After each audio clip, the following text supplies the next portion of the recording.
Oh, it went right in. All right, are we ready to go? Proceed. I love this the music. stream going and everything. Oh, me too.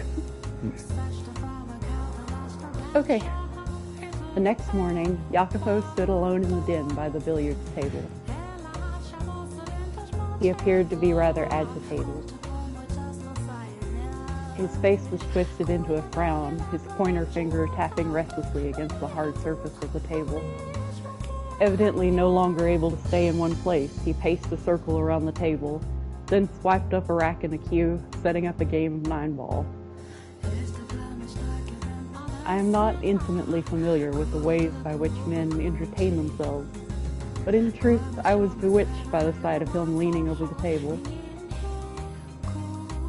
It almost seemed as though a steel rod ran straight from his shoulder to the tip of his outstretched finger, upon which the cue was secured by another finger looped over it. With a smooth, flowing motion, he thrust the cue forward slightly, pulling it back and repeating the process once more, before ramming it into the cue ball, sending it rolling into the diamond of colored balls. A chorus of clicks and clacks emanated from the center of the room. Balls collided with one another and ricocheted off the cushioned walls, a few landing in the pockets situated around the edge of the table. Jacopo appeared to have accomplished this with little trouble, but I imagine merely striking the cue ball with a stick would be rather difficult for someone inexperienced. But despite his accomplishment, it seemed to only exacerbate his agitation. Nicely positioning. He muttered, though I hadn't the faintest idea what he was talking about. What should have been a game for his enjoyment, he went about with a constant look of exasperation. I suspect he was using it as a way to blow off steam. And as a result, the tension in the air was palpable. I felt it would be improper to intrude upon him, even considering my distaste for the man. There was an undeniable beauty in every motion he made, every perfectly audible clack of billiard balls bouncing off one another. It was an enchanting sight. But then, someone without the slightest regard or appreciation for beauty came marching in with a hammer to shatter it like glass. Go ahead, Greg. Gotta say, that was pretty impressive. A man leaned against the frame of the open door. He was neither a resident nor worker of the mansion. The man's face was covered in scraggly stubble, his body draped in grime-caked garments. His eyes were sunken so deep it was as though I was looking at a fleshless skull, though there was a feral glimmer in them. Needless to say, he was not prim and proper. How long you been there? Not long, but man, I can't help laughing. You were completely in your own world there. What you want? Why didn't you send a maid for me? Don't be such a hard ass. We ain't strangers, man. Why should family have to go through the maids to see you? It just ain't right, brother. Doors should always be open for family. Enough. I'm not your family. We're bound by something even stronger than blood. By our family. Our Casca. Don't. You only bring the cost up to Casca if it's in your interest. Ooh, scary. Come on now. What happened to you, little Jack? Where'd the little boy who used to call me Uncle Tommy go? Jumjidea used a godforsaken name. Get the hell out of my sight! What is goddamn are you doing here?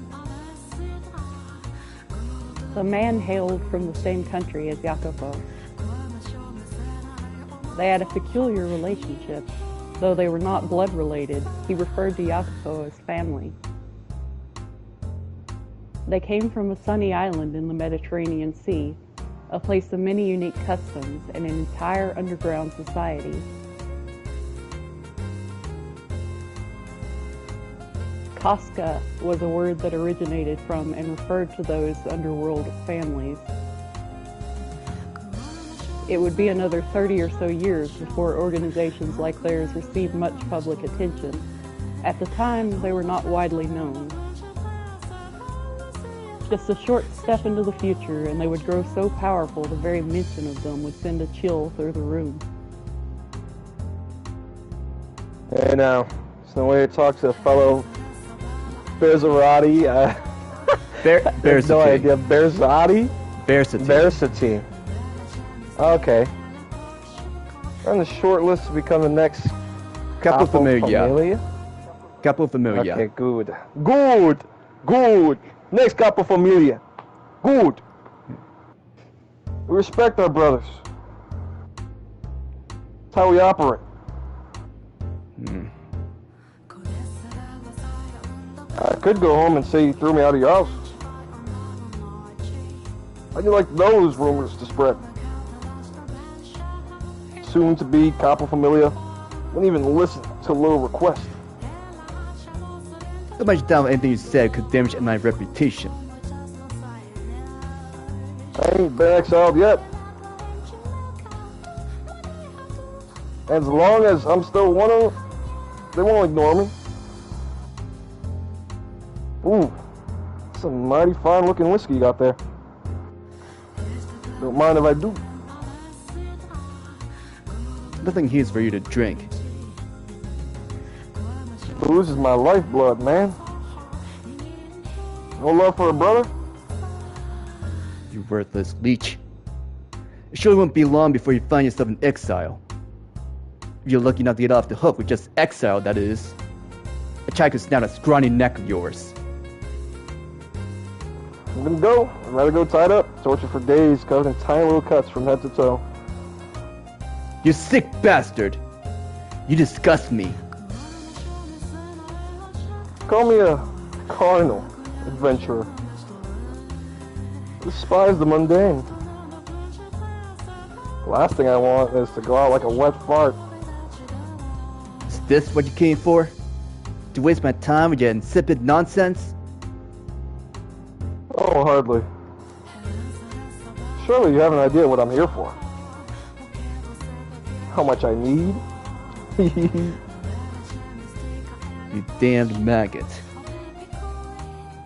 A worthless leech, a sick bastard, a damn maggot. What are the names you got up your sleeve for me?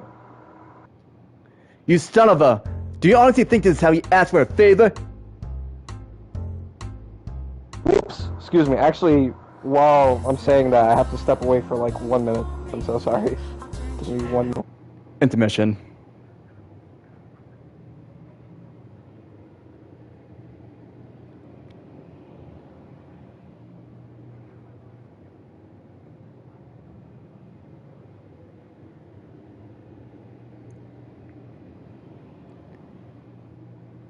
Does it?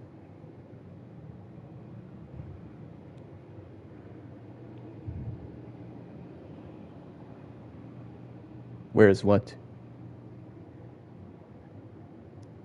She disappeared. In her home room.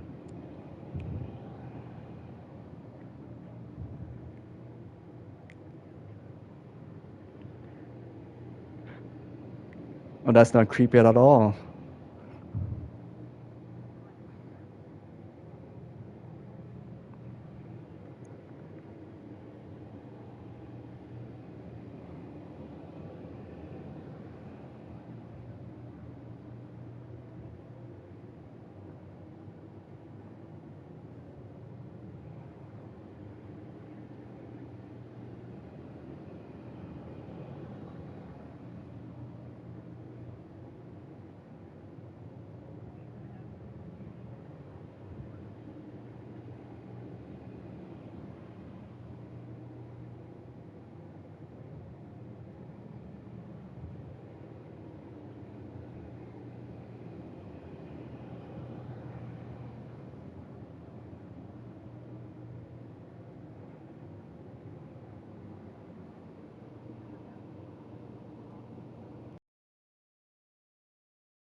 It's pretty much everywhere now.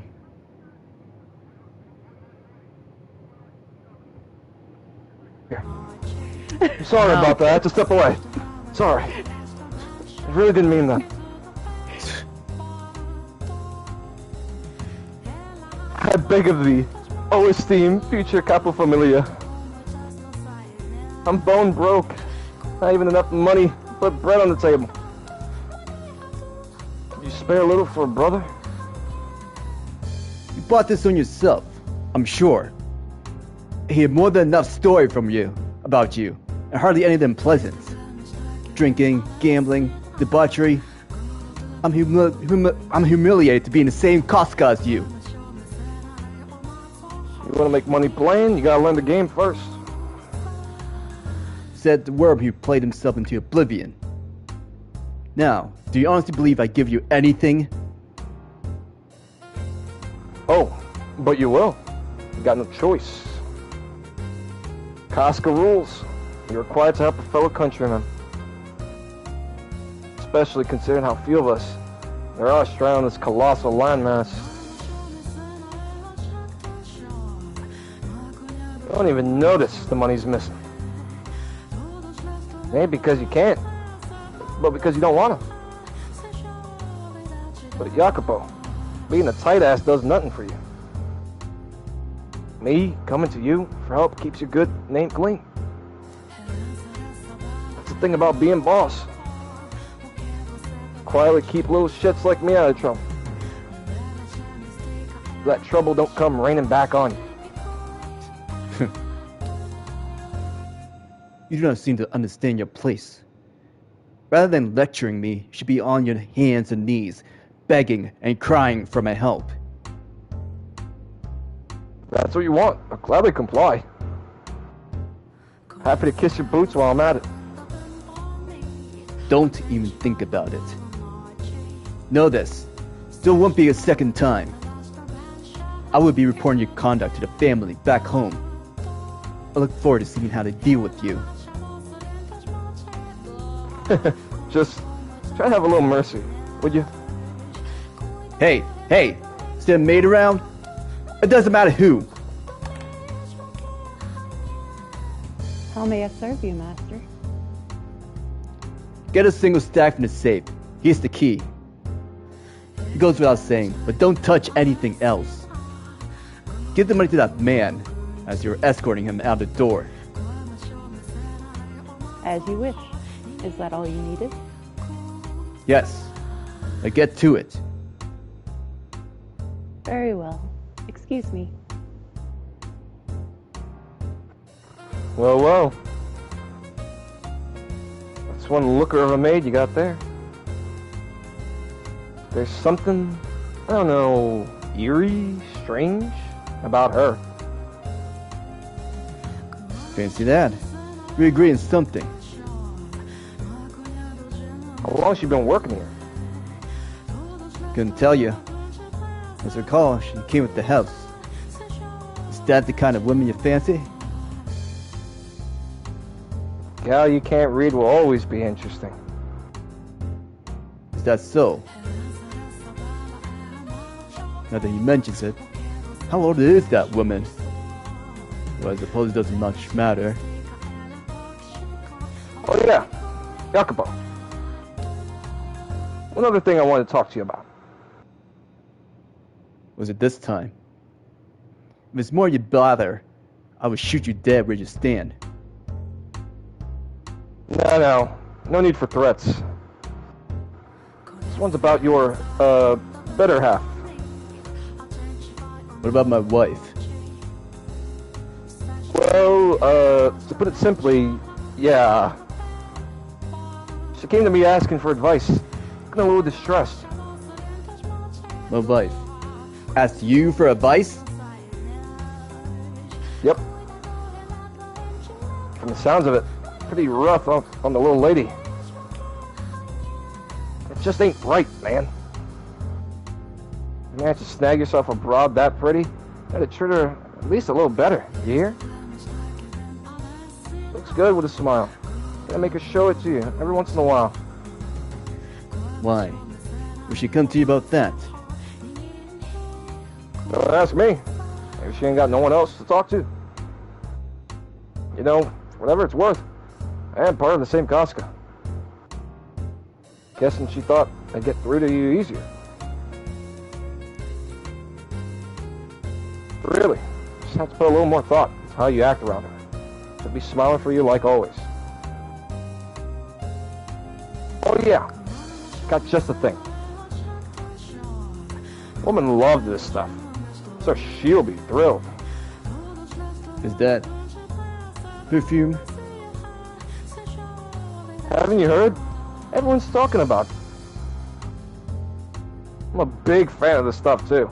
It smells great. Pretty girl smiles at you wearing some of this. Any man be in love in an instant. Never given her nothing fashionable before, have you? May look like just scented water, but can't let that fool you. Go on, give it to her. You're like a nice smelling lady too, don't you? A little bit of scent will give a different flavor to your nighttime excitement. Vanilla. Well, I've said my piece, so I'll be taking my leave. You want to keep your maid waiting too long, get her on her bad side. Hold on, Tommaso. Why would she... Make it last. That's all the advice your Uncle Tommy has for you. Ciao. Wait! Tommaso!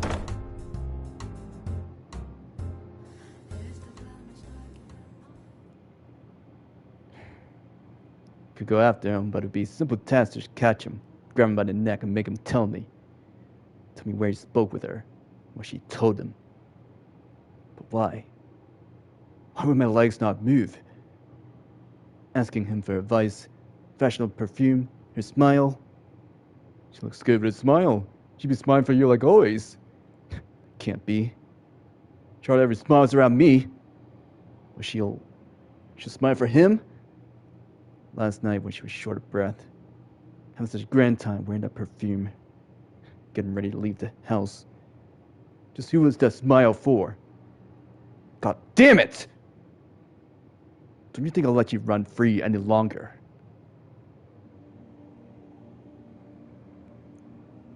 His eyebrows were furrowed, creating deep creases on his forehead. Several servants stood off to the side, watching their master attentively as he stomped past them down the corridor. However, no one said a word to him. Had I not been preoccupied attending to his countrymen, I likely could have prevented it. The look on his face would have made it obvious something bad was about to happen. Something that would serve only to further her misfortune. She was already in a less than ideal situation, and it was perched on the edge of a hill, soon to begin rolling down into even worse territory.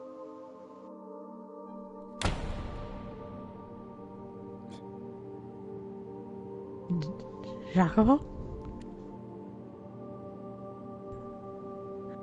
What's the matter? If you wanted to visit, you could have said something, rather than coming in without knocking. Is that really necessary? Pardon? Is there something you so desperately want to keep from me that I must knock before entering? That I should have to let you know in advance that I'm coming? What are you? Well, is there? You went to talk to him behind my back, I'm told. What'd you tell him? You moaned to him about my behavior?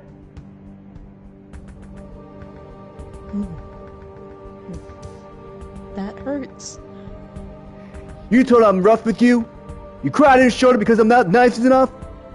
Him, of all people. Wait, Yapo. You're mistaken. Let me... Silence! Not a word. Not a single fucking godforsaken word.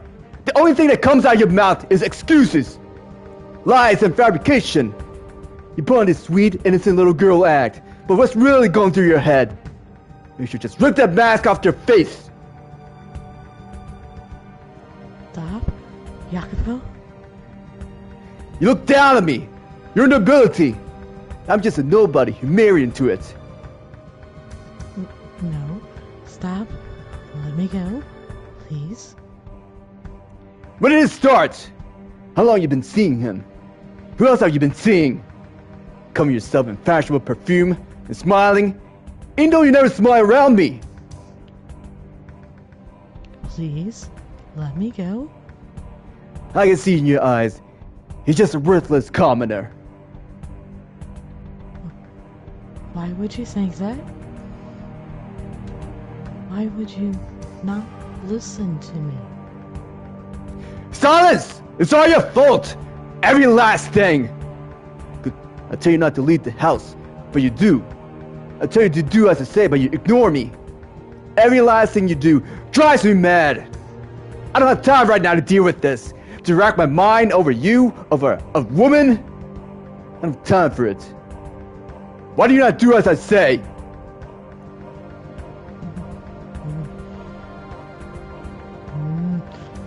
Do you not have enough already? Huh? Will not be satisfied until you take and eat my arms and legs? Give you money, clothing, everything. You have an incredible life. Look around you. That life of luxury and your parents wanted. It's right here. You have it. What more could you possibly want? Why do you insist on being unfaithful? Unfaithful. You think that what I am doing is unfaithful to you? Well, how should I describe it? You leave your room despite my ordering you not to? Don't think I don't know. When you come to the den the other day, you had your eyes on the other men. No, I did not. I had no such inclination. Enough! Not another word from you! I have no interest in your excuses. That's how you're gonna act? To say goodbye to your freedom. You're forbidden from leaving the mansion, or your room, for that matter. Are you speaking to the servants? Oh, I know what I'll do. I'll make you a new room. Too many people come in and out of this one. Be somewhere quieter. Out of the way. You like the garden? How about I put it there? You leave that room without my permission? This time? I'll kill you. Why? Why will you not listen to me? Jacopo, the master of the house, likely loved the white-haired girl. That is what I saw in their exchange. Normally, love is supposed to be a sweet, warm, wonderful emotion. It makes you care for, value that person even more than yourself. But it was the exact opposite for him. I never knew that love could be such a painful thing. How did his love end up so twisted? What did he expect to happen by confining and abusing the woman he loved? Perhaps he was conscious of that. To be human is to sometimes find oneself driven by uncontrollable internal impulses. A few days later, Jacopo dragged the white-haired girl from her chamber and led her outside. The garden she had once loved was now a thing of the past. It had become a dreary space, nary a rose in sight, and being taken there did nothing to improve her mood, only sadden her further. The cold, gray piles of metal freckling the barren earth seemed to mock her. Her husband led her, the lady of the house, to a shed that had been repurposed into a Spartan living area. She begged and pleaded, but Jacopo would not have it. He shoved her into the sad little shack. and lock the door.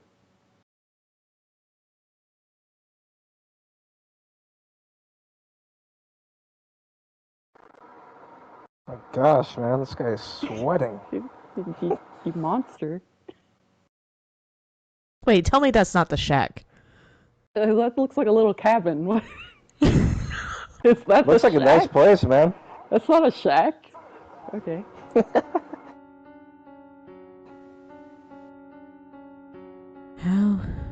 How did things end up this way? Why? All I wanted was to go back to the way things used to be.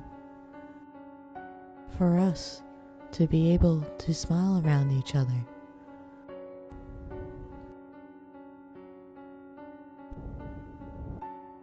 It had been several days since Jacopo had locked her in the shed, and her day-to-day life was only growing more arduous.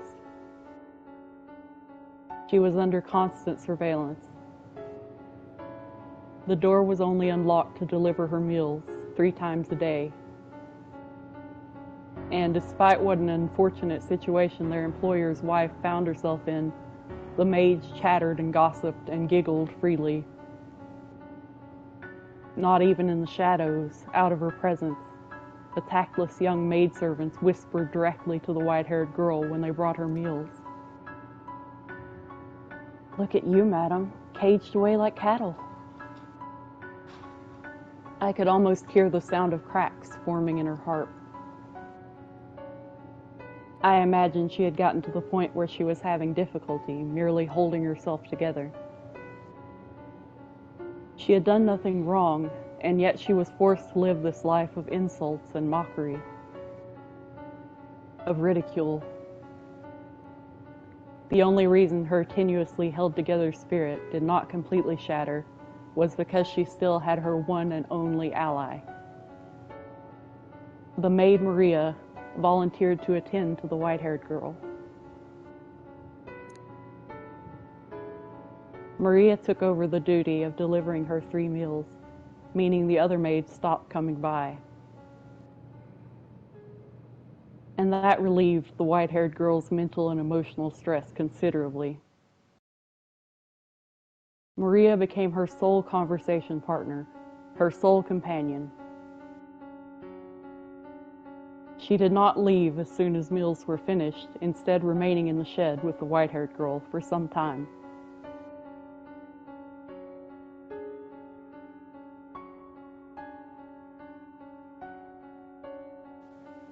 So, madam, how about a funny story? I flubbed up pretty hard the other day. You want to hear about that?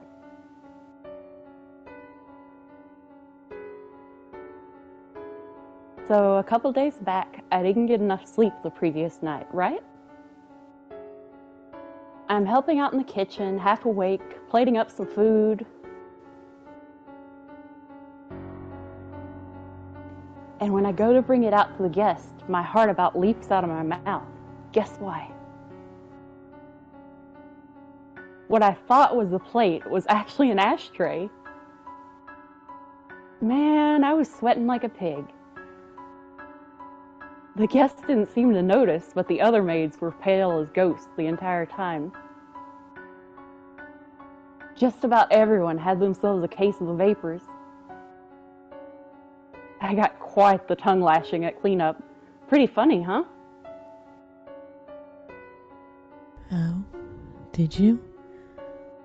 Sounds like it was a pretty bad day.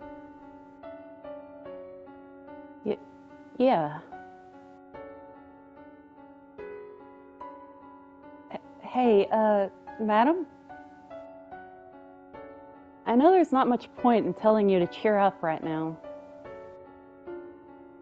But I'm sure he won't keep you locked up forever.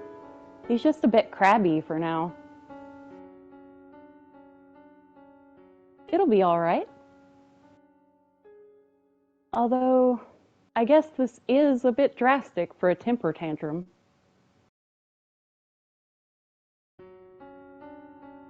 I'm sorry, madam. If only I'd pushed him a bit harder, only had a little more influence, he might not be in this situation. I thought I could be of some help, but I guess I'm not doing a great job of that. Of course not, Maria. You're absolutely are. Just your being here takes a great weight off my shoulders. Still, though, I feel so worthless. Because I'm just a maid, I can't set you free. It's okay. I am used to being imprisoned. What? What do you mean you're used to it? You never locked your door before.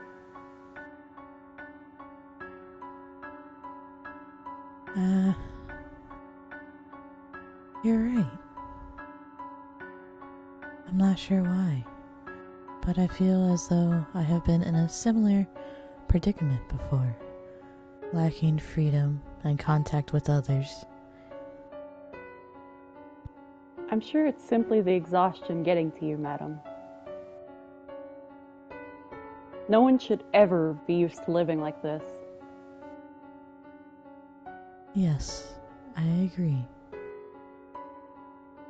And I pray things go back to the way they were soon.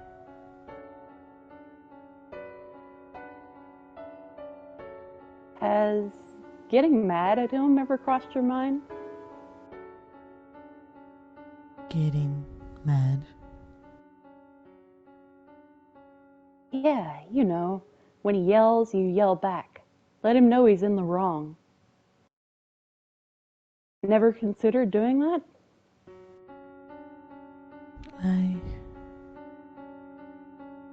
I guess you're not one to get angry, madam. Which would mean you're a better fit for the Holy Mother than me. Oh no. I do sometimes want to get angry. To tell you the truth, it's almost always going through my mind how if I did raise my voice, perhaps he would listen to what I have to say. But when I'm standing there in front of him and he starts shouting at me, I freeze up and end up not saying a word. I'm just such a pitiful woman. Everything about me. When I need to speak up most, to stand up for myself, I cannot.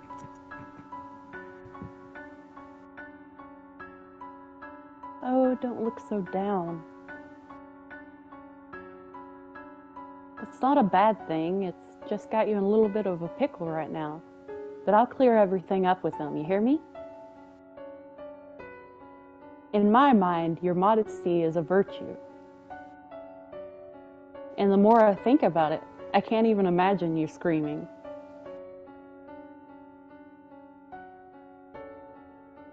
I like you better the way you are, reserved and ladylike. You can leave all the yelling to me. I'll do whatever I can to help you, madam. Were you able to clear up his confusion about the night when we were dancing? Oh, about that. Sorry, he just wouldn't hear it.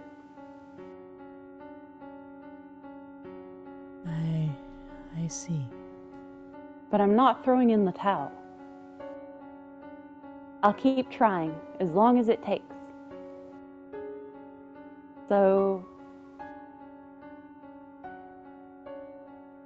Hey, Maria. Could I perhaps ask another favor? Huh? Yeah, sure. Let me have it. I would like to write him a letter. A letter? To someone who lives in the same house?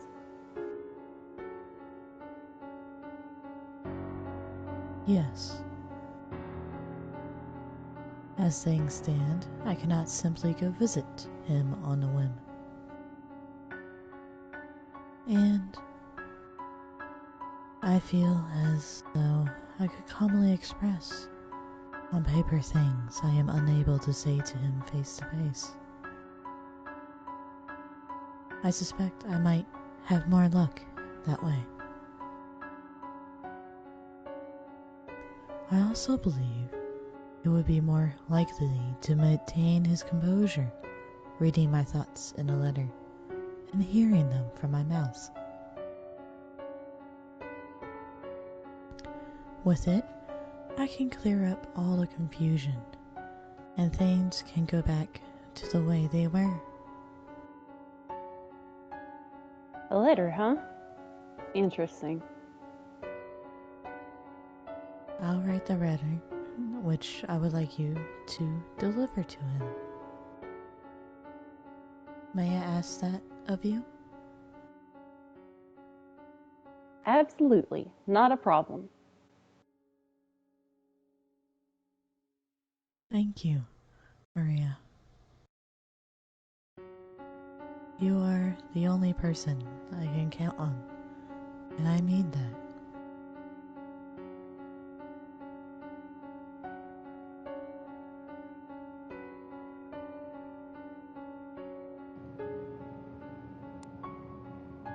Why? How did this happen? Why would she betray me? I wanted to give her a decently happy life. I didn't want to get violent with her. Yet, when I saw her face and heard what she had to say, I could restrain myself. Because what it comes down to is that, no matter how you dress it up, I'm still a Brazotti. There's no or any way for this bloodline to give that girl happiness. God damn it. Why am I fretting over this nonsense? Am I supposed to be future head?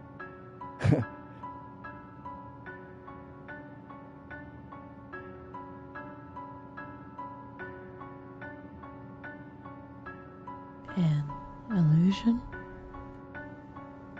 But they're dancing. They really are. And they look like they're having a wonderful time. Are you sure it's an illusion and not something else? To me, it seems not to be. I cannot see it as anything but two tiny people dancing. So it works. Reach out your hand trying to grab them. You won't be able to. You're right. That's a shame. Think you actually would. But it's the most precious thing. They look as though they're dancing on top of my palm. It's almost frightening how much innocence rests within those hands. Such to have been completely cut off from all the world's filth. My hands, however, soaked in blood. Without bringing her into my world, maintain her. Am I capable of protecting this woman's purity?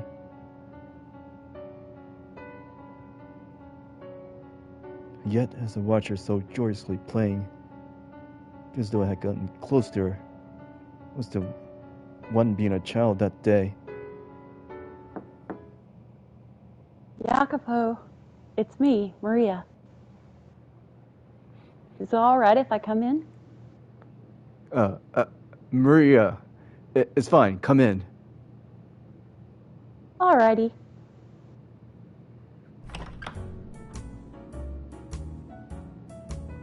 Color me surprised. I didn't think you'd let me in. Have I ever denied you access to my room? Nope, but you've been looking pretty glum lately. Never exactly been a cheery man. true enough. I know you told me before not to talk about your wife, but I'm gonna stick my nose where it doesn't belong today. There's been a lot of chatter among the maids lately about you getting rough with her. I mean, you've got the poor thing locked up in a shed outside. You're not leaving the best impression on anyone. You here to box my ears? I don't know, 50-50. The other half is I'm concerned about you.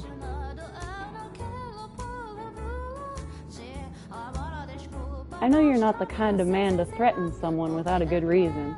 You're not. I thought you were friends with her. I am.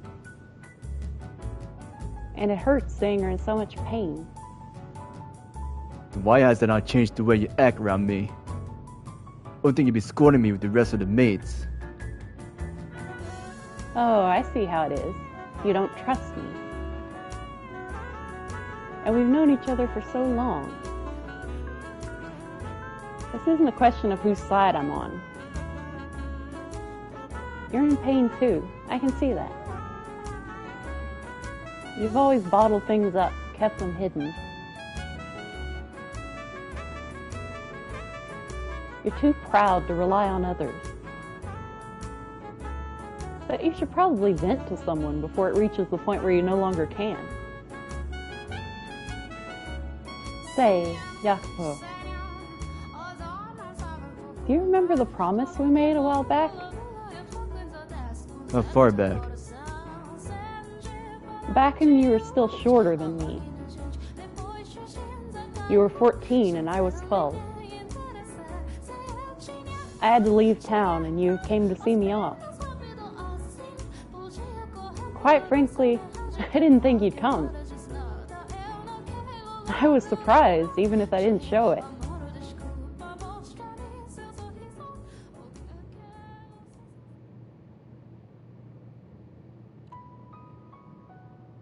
Jacopo? Where's your dad? Or are you here alone? He didn't tell me. Ah, There's no reason I have to leave town. Old man says the Campanellas have more power. I should be the one leaving. not that simple. Grown-ups have a lot to consider. So don't give me that look, Jacopo.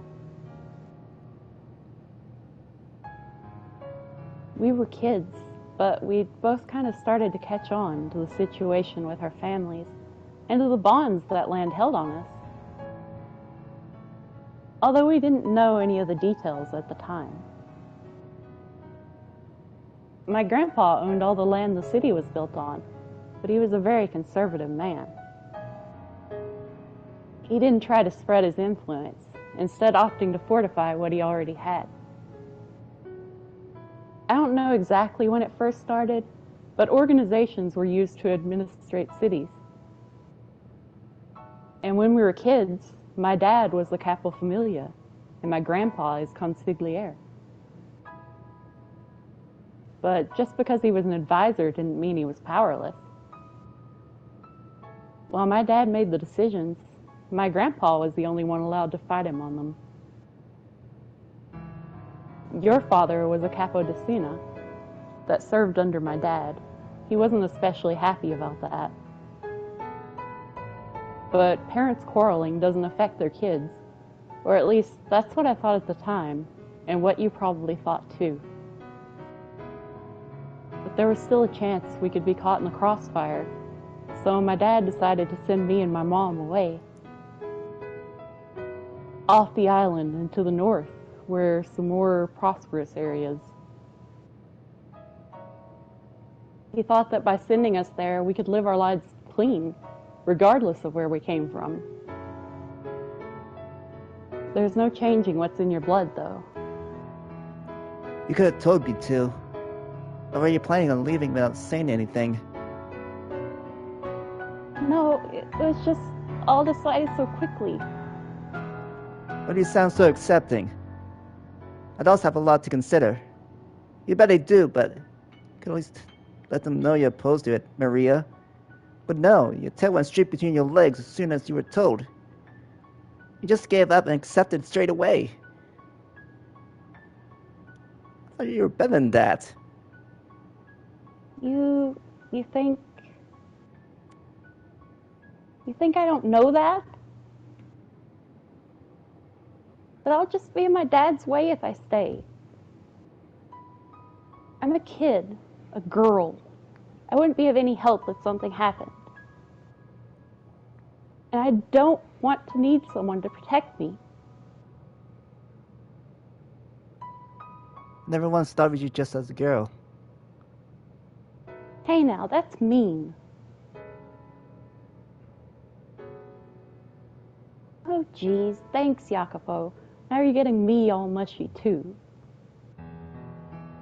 If anyone should be sad here, it's me. I'm not sad. Oh really? You sure you're not actually torn that I won't be around anymore? You're a huge crybaby after all, Jacopino. Hey, when have I ever cried? And don't call me that. I make you mad. Short-fused as ever, I see. You've got to learn how to keep your head. You're a man, an heir to the Verzotti family. Don't you lecture me. So pig-headed. You could at least listen to me this once before I'm gone. Hey, Maria? Got a little time to spare? Yeah, sure, but not much. The carriage is gonna be here soon. Do you have enough for a trip to the hill and back? Yeah, I should have time for that.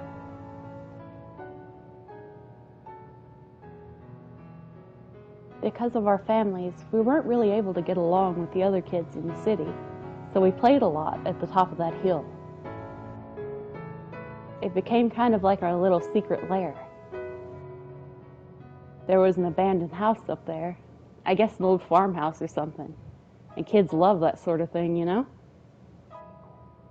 We called it Casa Nostra, our home, and we pretended it was actually ours. We drew circles on the wall in chalk and used it for target practice. We brought up a bale of straw and used it to make makeshift beds. When either of us got into fights with our parents, we'd stay the night here instead of home. In retrospect, I'm sure they knew where we were going and just let us do our thing.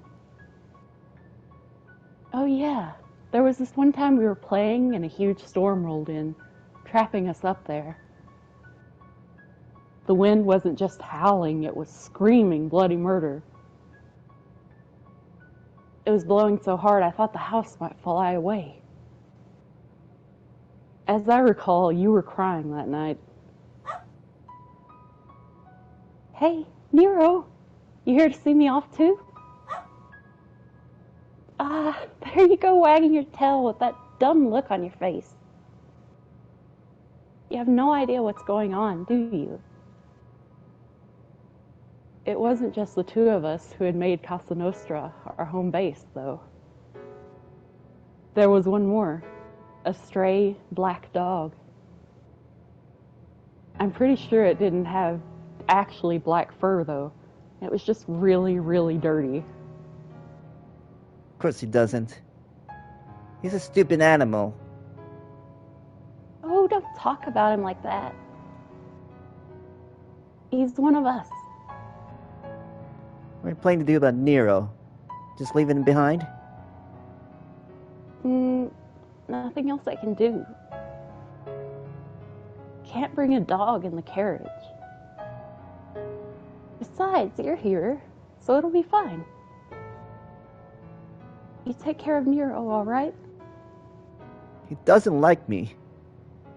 The only one who can take care of him. Maybe so, but I'm not coming back. He'll starve to death if you don't figure something out. He's a puny runt. I doubt he could win in a fight for scraps. Come on, do it for me. You said you won't be coming back. Did you mean that? Are you absolutely never returning to this town? There's no telling what may or may not happen, so it's best not to get your hopes up. Better that than the pain of getting let down. Well, I've turned into quite the cynic, huh?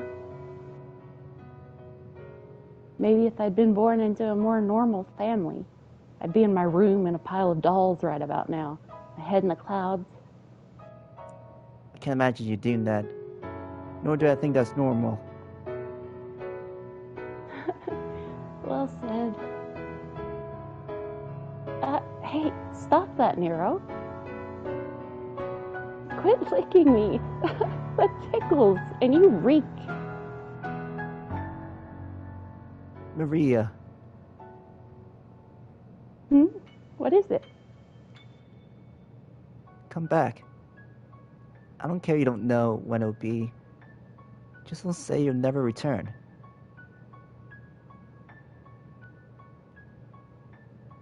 No one knows how things are going to end up. Me and my old man will gain more power, and maybe yours will. Things continue as they are. I'll be your old man. Then down the line, I'll work in service of the Campanella family. And that's just fine by me. But even that's not the future that lies ahead. I promise, I will make a place for you. So, Maria. Question. Do you have a crush on me? What? Kidding, I'm just kidding. No need for a conniption fit. I was just playing around. Here I am, trying to have a serious conversation, and then you... Listen to me. I don't have any of those. You know, those kind of feelings for you. I consider you a lifelong friend. My one and only friend. That's why I had to come see you off. And that's why I'm telling you this now. Whether you're a girl or a boy is irrelevant. Friendships last much longer than something so fanciful as romance. Am I wrong? Don't laugh, damn it! It's humiliating. I'm not laughing at you. I'm laughing because I agree entirely. Yeah, we've always been on the same page, Jacopo. Maybe we did fight a lot, but there wasn't one we didn't get through. No one else understood just how lonely it was, wearing a mask for all the other kids, trying to fit into their happy little circle. We couldn't afford to be found out, after all. Neither of us had any real allies. Except for each other, of course. Nope. I'm glad I got the chance to play with you. If you hadn't been there, I probably wouldn't have bothered caring for Nero either. It was too funny watching him chase you around. You're a sick girl, Maria.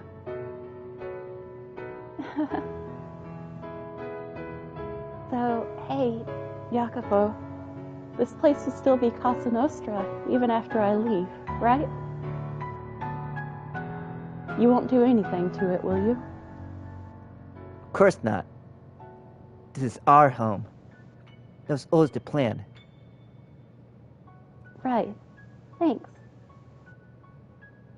Though, you know, you being all nice is kind of creepy, Jacopo. Not gonna start snowing, is it? How rude.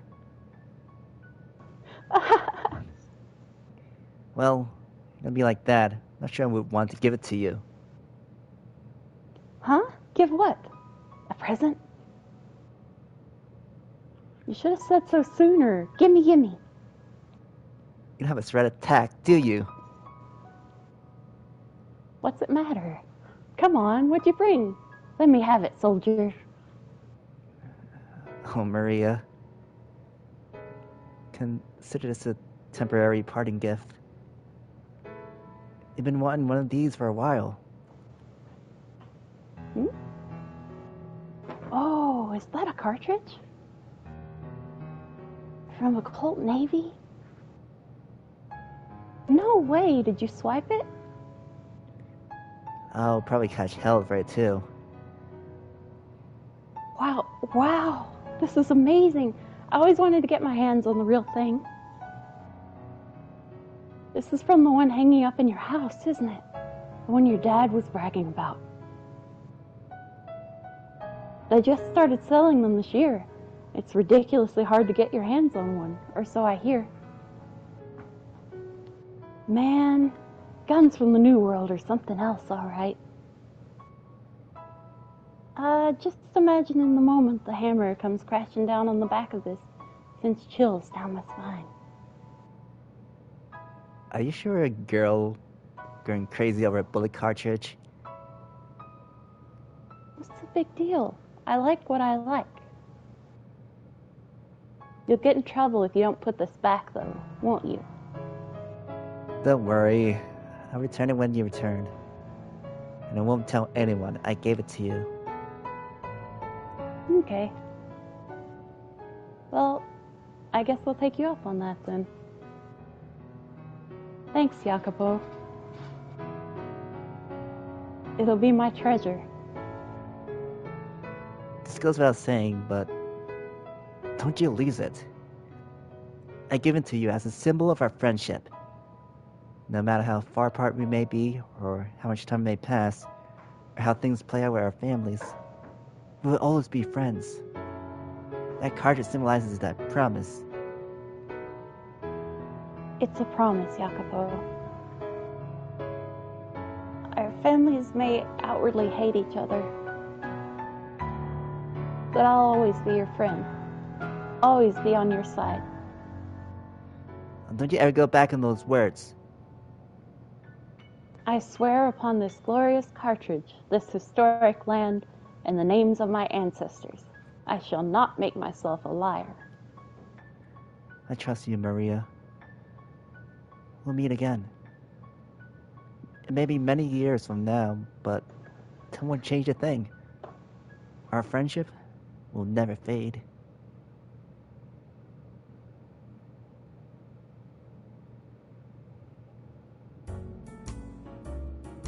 God, you were adorable back then.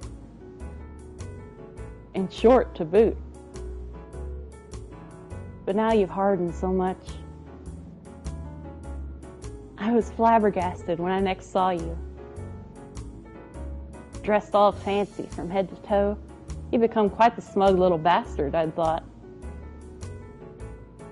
You sure weren't that little kid anymore. You have quite the memory. Well, yeah, I don't forget my promises. And I never forget I said I'd always be on your side. The question is, did you remember? I did. I remember every word you said that day. As I said, I left Castilla Nostra as it was. There's quite some distance away now. When I went back and did a little work on it, we could have been looking just like old times. And Nero? He, about a year after you left, he suddenly disappeared. Just for the record, I did take care of him, as you told me to. Guessing he got in a fight with another stray or something. I searched, but I could never find him. Oh, well... It has been more than a decade. Not everything's gonna be exactly the same. You, however, hasn't changed a bit from the girl you were all those years ago. Neither of you. Sure, you seem different on the outside, but at your core, I believe you haven't changed at all. Still the same old Jacopino. Could you not call me that? I have changed quite a bit. And like you, I'm well aware of it. Say, Jacopo? Do you consider me supportive? Of everything you could have said. Of course you are. You're constantly supporting me, past and present. You have proof the existence of a kind of friendship that can transcend gender, blood, and any other such distinctions. You know, it's honestly kind of bizarre seeing you without a stick up your ass. Wow. Harsh words. Come on now, hear me out. You almost had me blushing there. Anyway, before you put that stick back up there, tell me something. Am I still your only ally?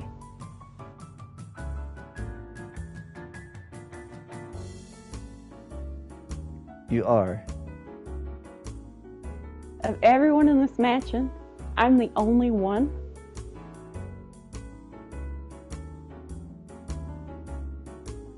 Yes.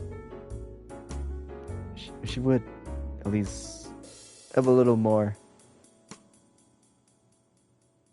The madam?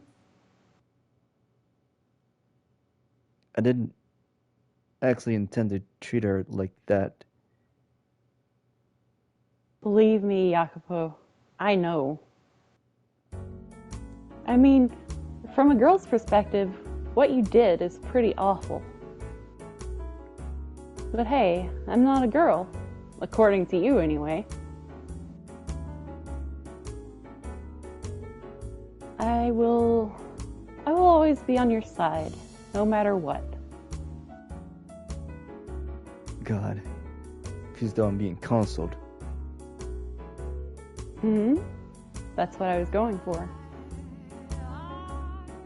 I should have never opened up to you.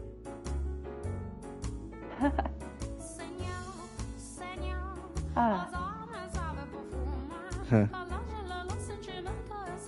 Hey, now's probably not the best time to bring this up, but I have a letter. A letter? Written by the madam. Here. A letter? From my wife? Let me see it.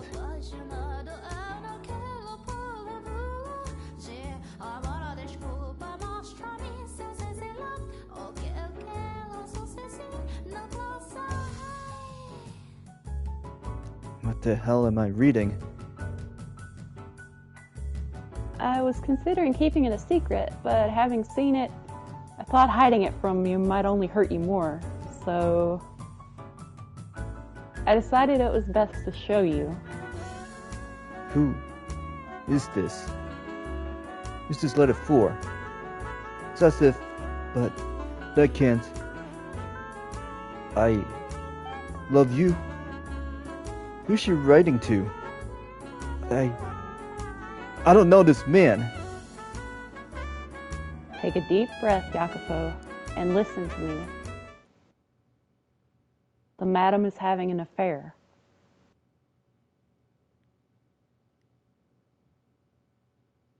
Just gonna say I knew it.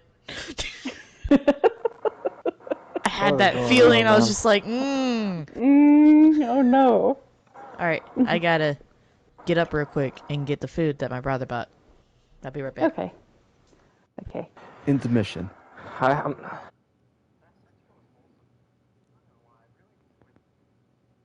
Yeah, thanks to your trolling. I'm referring to Maria here. Not you, Uncle.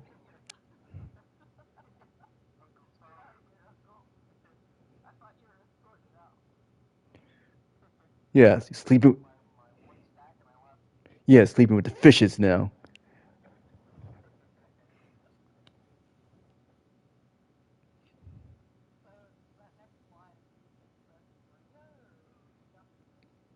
Um, That was the, yeah, that. I Seemed like Wait. Jacopo. yeah, seems like it's my line. Yes.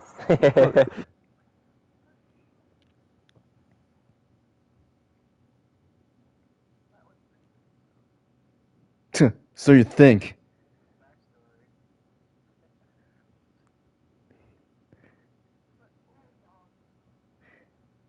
Nero?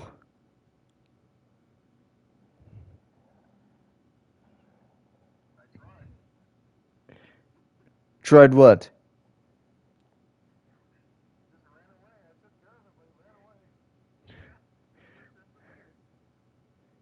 You're a shitty uncle.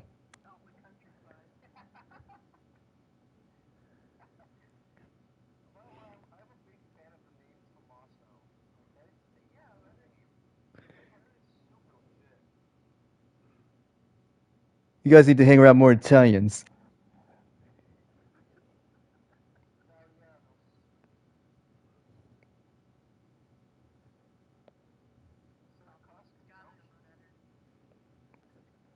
Finally.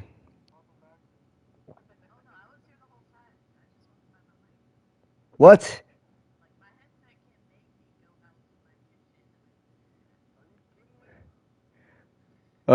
Good thing we didn't say anything bad. I haven't changed a bit. If you seriously believe that, I got news for you, pal. Anyone who acts exactly the same as they did in the past is doing just that. Acting. Much like I do around you. Oh, shit. Oh, shit. It was Wait, Maria. what? Oh, shit. no. Oh,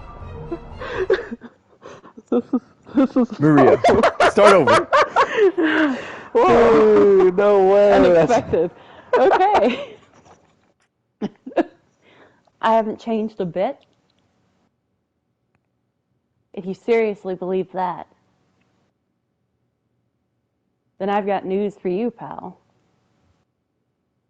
Anyone who acts exactly the same as they did in the past is doing just that, acting. Much like I do around you.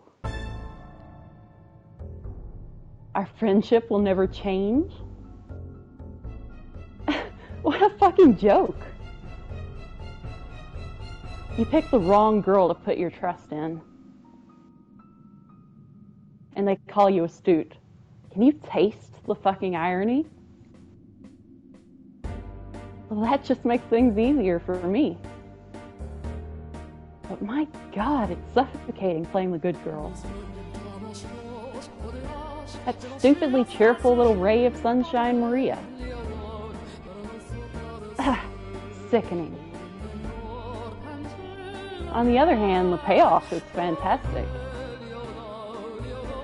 I can't stop. God, watching him lose his cool was incredible. My sides hurt just thinking about it.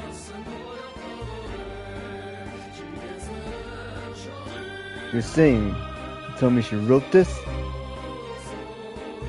Who else could have written it? It's in her handwriting. Why? Why? Why must she continue to betray me? I should not have taken enough already? What else could she possibly want from me? I told her to stay away from my gatherings. I had the rose garden torn down. Yet still, she finds out the men. I warned her. Told her it wouldn't happen again. That if she betrayed me one more time, I'll kill her. Jacopo. I'm away, Maria. I'll talk to her. Ask her what this letter about, who this man is. And depending on how she answers, I may have to. Hold it, Jacopo. Calm down. Silence! I'm supposed to stay calm right now. Listen to me. Relax. You try to talk to her right now and you aren't going to get anywhere. You're aware of just how frenzied you are, aren't you? Besides, you think she's going to tell you the truth, even if you do manage to ask? Of course not. She may look all prim and proper, but that's not the real her. I don't think she's a bad person, but... Not a bad person? The woman who wrote this letter to another man, she crossed the line. You hear me?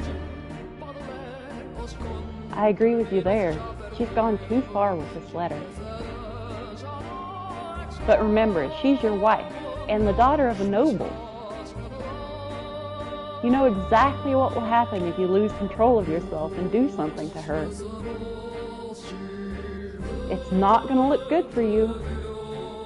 She may be a nobility, but I have the Casca. I have my own way of taking care of these kind of problems. Still, it's plain as day. It'll only make a bigger mess. No one else knows about this yet. Are you telling me to act like nothing's happening? Which guy so blatantly disrespects me?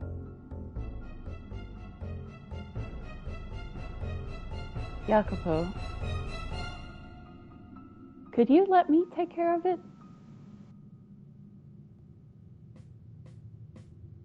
I'm friends with the madam. You know that. She'll listen to me. So I'll make sure it gets through to her. Just how much you care about her. Couldn't ask you. Be disgraceful. It's nothing to be ashamed of. What'd I tell you? I'm on your side, and you're on mine. We're in this together. You can ask me things you couldn't ask others to do. I have tight lips. Anything you ask, I'll keep absolutely under wraps. Damn it! You're right. Yes, you're right. I'm well aware that I'll always lose myself in her presence. Trying to talk to her now, probably will do something rash. Yes, I'll probably... I'll make sure everything works out. Got it? You and the madam can go back to the way things used to be, so you don't have to suffer anymore. I'll take care of it. I'm the only one who understands your pain. And I'm the only one who can help you out of it. Maria. Oh, don't make that face, Jacopino. Thank you, Maria. Please, let her know that even if she is seeing other men, if she does soundly mock me for not being of noble blood, that I still love her. I don't want to raise my hand against her.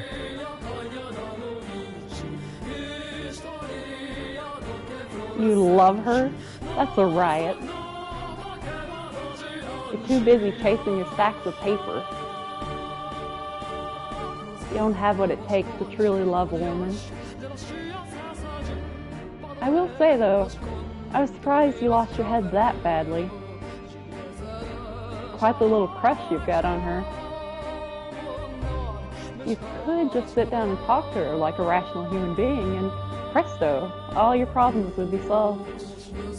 But you can't even manage that, which is why you're in this predicament.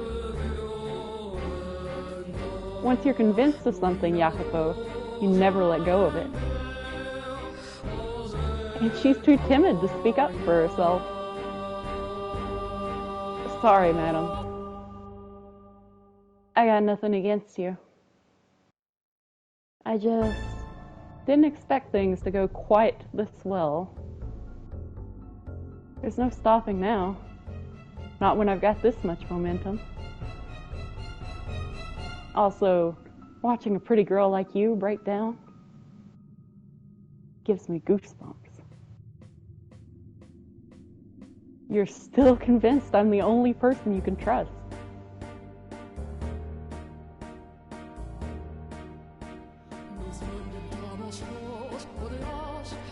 How did he react to the letter? Well, yeah, about that. Would he not take it? Oh no, he took it. Just, don't feel too bad about this, madam. He said he's too busy with work. And tossed the letter aside. I told him to make sure he writes you a reply, but he hasn't gotten around to it at all. I see. That's a shame.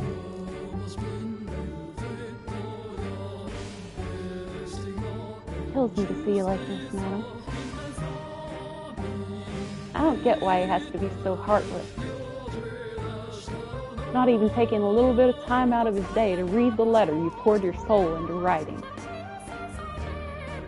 It's unacceptable.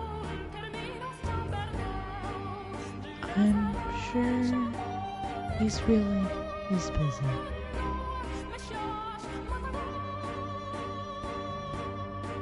He did not throw it away though, did he?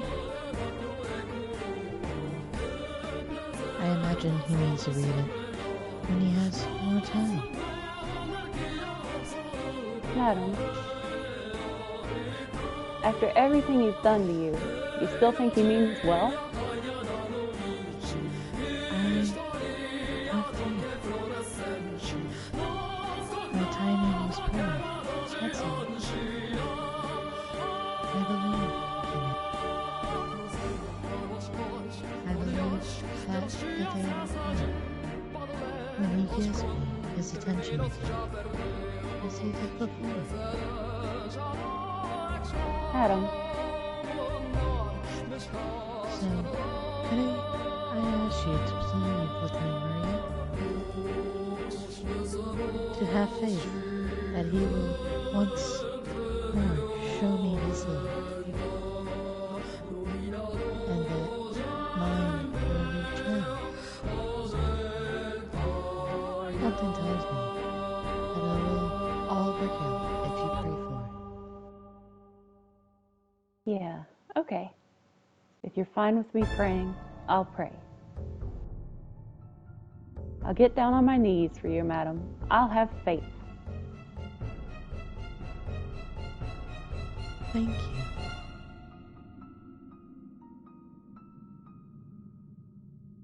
I would like to write another letter. When it is complete, could I ask you to deliver to him? I'll give him as many as you want. As many as it takes for you to get through to him.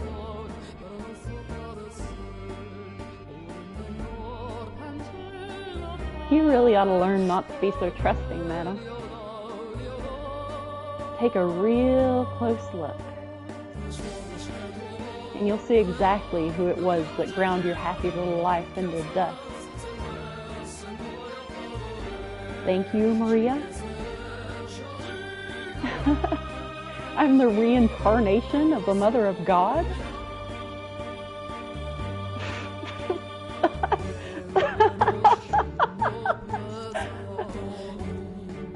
Oh God, I can't hold back the laughter. This is a stage of my own creation. We didn't have enough actors, so the playwright had to take on a role herself. That only adds to the excitement. Yes, this is all my masterpiece. You're just ignorant puppets dancing to my tune. From the first shot to the last, blind to whose finger is sitting on the trigger. Listen to me, Jacopo, and try to keep your head. I saw the madam meeting with another man behind your back. You know the arch in the rose garden? The far side's out of sight from the mansion, making it a perfect place to hide. I saw her back there. From the looks of it, the madam is having a meeting with one of the men who comes to your business gatherings. And they don't act like they're just friends. But just to be clear, I don't have any solid proof. So it'd be best if you didn't mention this to her yet. You wouldn't want to start throwing around accusations only to find out too late it was all a big misunderstanding. I'll get to the bottom of it. I think the madam might have her eyes on several men. Being a woman, you know, I can tell these things. She's giving me suggestive looks. But to whom I can't pinpoint. A lot of people come in and out of this house, after all. What? You want to keep her from leaving her room? That might be for the best. With so much going so well, it makes me think even God's on my side. They could just talk it over with one another. But they won't, and they're in deeper and deeper shit for it. You're the only one I can trust, Maria. And the timing that night, my God, it was perfect. Hey, Jacopo. I could just be misreading her, but something seems off about the madam. Like she's been on edge or something. I tried to egg her into revealing what's going on, and she let it slip that she might be going out somewhere tonight. She's not going with you, is she? You were going out to survey a construction site today, right? Then I'd suggest you get that taken care of quickly.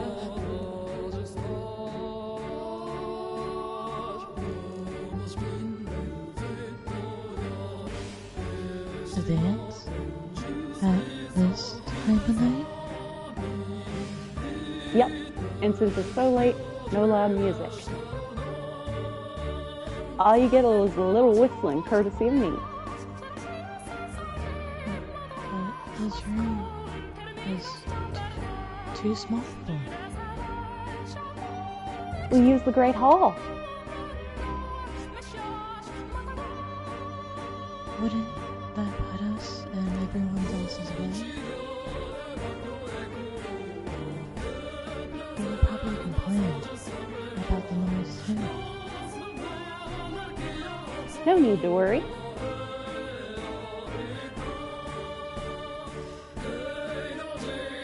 Jacopo's out inspecting some factory or something today. After that, he's got a meeting, so he'll be staying the night elsewhere. They would not be back until tomorrow.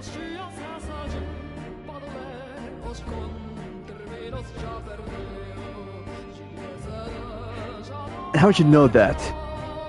No, forget that. Does my stay tonight elsewhere have any effect on you? You're just waiting for this opportunity, weren't you? No. What would I possibly want you in the house for? I'm sure you know better than anyone. What's that smell? Perfume? Where did you get perfume? I'm to say you seem to be having quite a time. Look at you. You're out of breath. Where's the beat? I made the right decision coming back. Where the hell were you going? I'm sorry. This is all my fault. If I hadn't asked you to dance, and me bringing the perfume only made things worse. No, you need not to feel bad about anything, Maria. Everything you did was with my best interests at heart. He doesn't even suspect me in the slightest. And I was able to put that perfume with great use. That money-sucking leech Tommaso showed up at the perfect time, too. I'm pretty sure that's when Jacopo started getting actively violent. A jealous man is a wonderful thing. Always imagining the worst and making matters worse for it.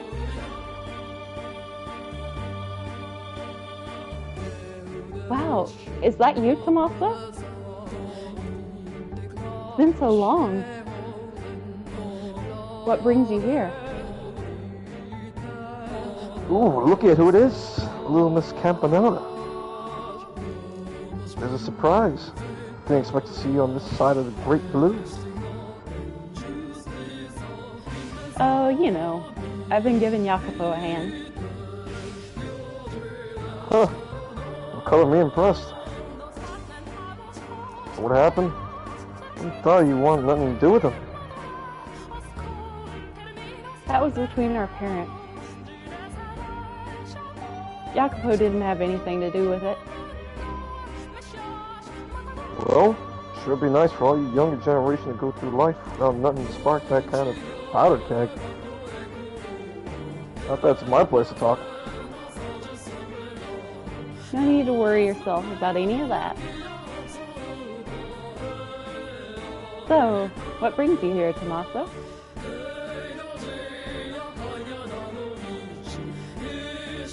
I'm a little, you know how it is. Having a bit of trouble staying afloat. Ah, I see. So you're here to beg for offerings. Pretty shameless, Tommaso. Point having shame if they ain't making money. Toss that out with the chamber pot. Hell, might make things easier if I just quit being human altogether. Are you that hard for cash? Fortunately, it was supposed to go up. For some reason, they ended up going down instead.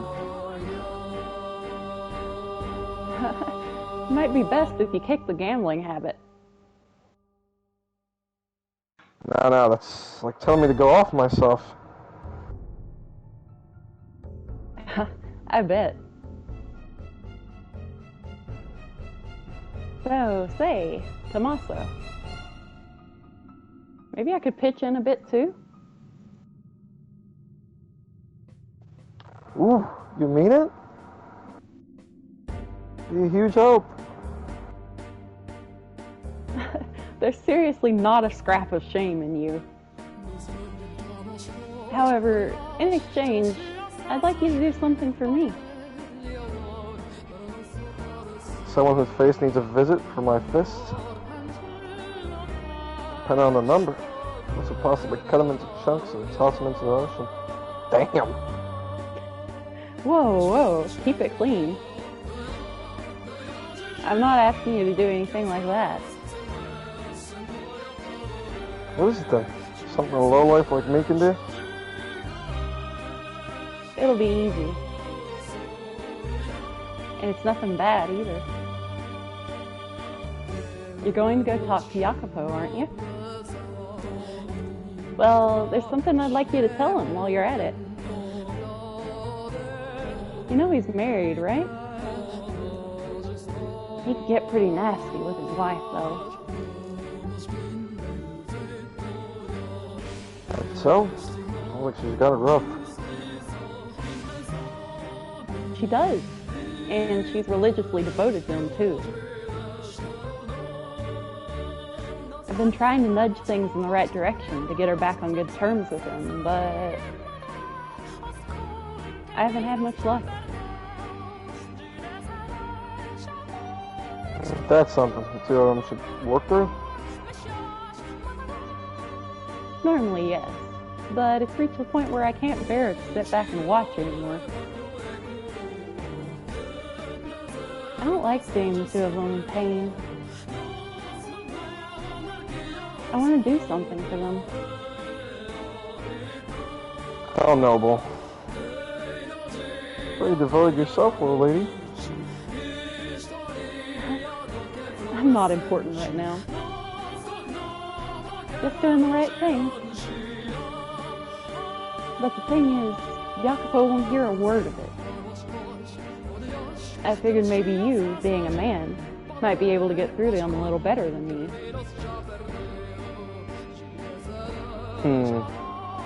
No, he'll listen to me either, to be honest. Come on. You used to be really close, though. And I doubt he hates you. Don't be so sure about that. Anywho, talking to someone anyone can do. Something anyone can do. So what do you want me to tell him? I need you to give him a bit of a scolding. Tell him the madam came to you asking for advice and that she accidentally let slip that the way he treats her day to day causes her grief. Never met this wife of his before, you know. It works even better that way.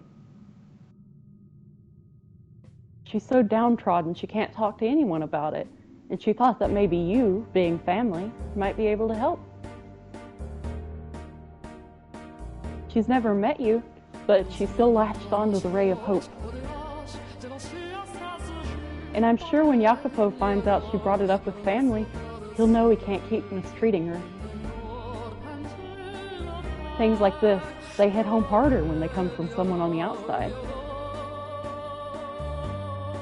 You make a decent point. Just remember, little lady, you do is bring it up with him. Can't guarantee it'll change them. That's all I need you to do. Thanks a bunch, Tommaso. Oh, right. One more thing.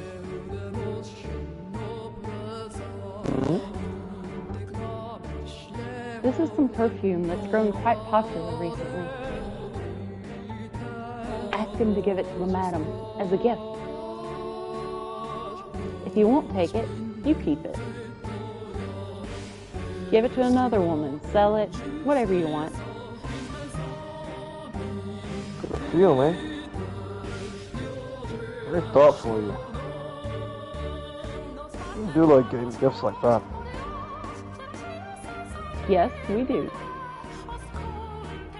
If Big Bad Jacopo gives her some of that, they'll be lovebirds again before you know it.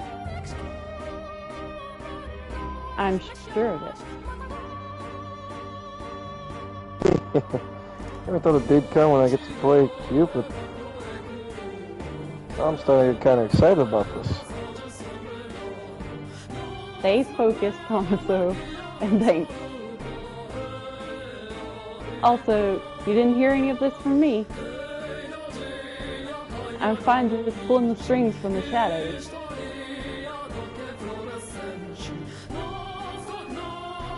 Their relationship's in complete shambles. And Jacopo still insists he fucking loves her. And the madam says she still believes in him. Seriously, how stupid can you be? Poor Jacopo. Poor madam.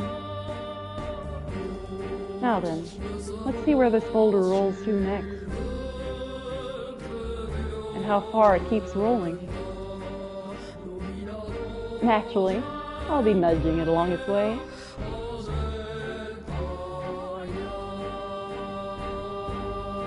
Because, after all, a play lives or dies by the director's hand.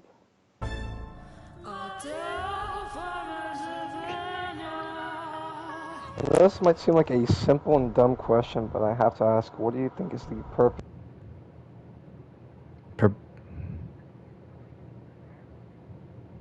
Stuff related to the families.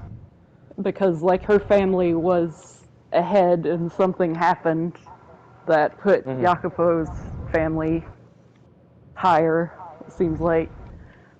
Yep, and I knew something was up when she gave the perfume. It wasn't the dancing, it was the perfume. I was like, why perfume? That was a little strange. Sus. Okay, the maid here. Hope the maid does something. Please. Master? Master?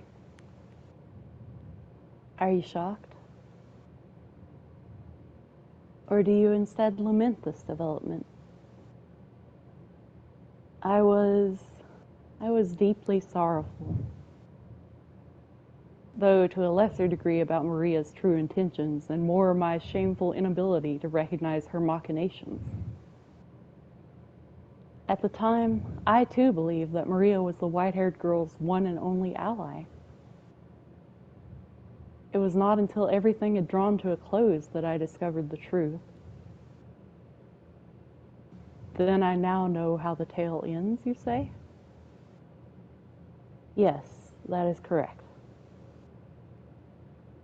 Well aware that it was not the case, I told you the story in a way that suggested she was on the white-haired girl's side. Oh my, I wonder if that constitutes lying to you, Master. I merely wanted to present the events to you in order, starting from the beginning, when Maria's ill intentions were still veiled in shadow.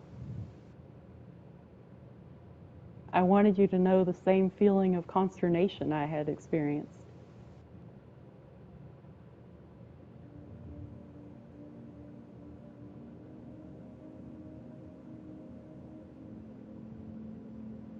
The white-haired girl continued to write letter after letter. They were all addressed to her dear husband, detailing her ever-persistent love for him and her desire for their relationship to return to what it had once been. My beloved.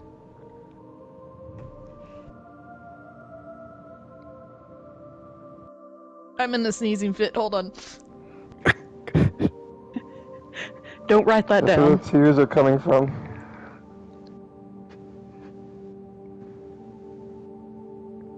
Okay. Bless you. Now times that by 15.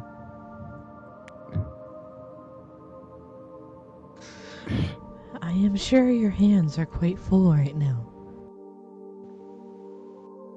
But that is fine. It does not change my love for you. Do you remember the day we went out together? It was perhaps the most wonderful day of my life. I had truly incredible time. I still treasured the gift you gave to me. For it is the one and only present I have received from you. That reminds me, Maria tried to teach me how to dance. But I doubt I will ever progress beyond being laughably bad, though. It would be nice if someday you and I could dance together. Perhaps when you have a little respite from your work, we could go out again. Maybe take a carriage somewhere a little farther away.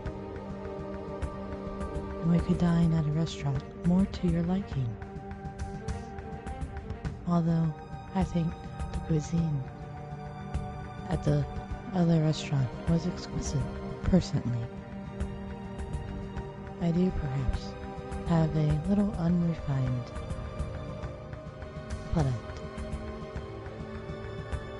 Maria altered the letters before delivering them, however. She changed the addressee from Jacopo to another man. She would cut away the top of the page with Jacopo's name on it, and in the space below write a different name. She could not have mimicked the white-haired girl's handwriting for the full length of a letter, but Maria could make a single name look adequately similar. And it would, after all, be quite difficult to notice minor discrepancies in such a small quantity of text.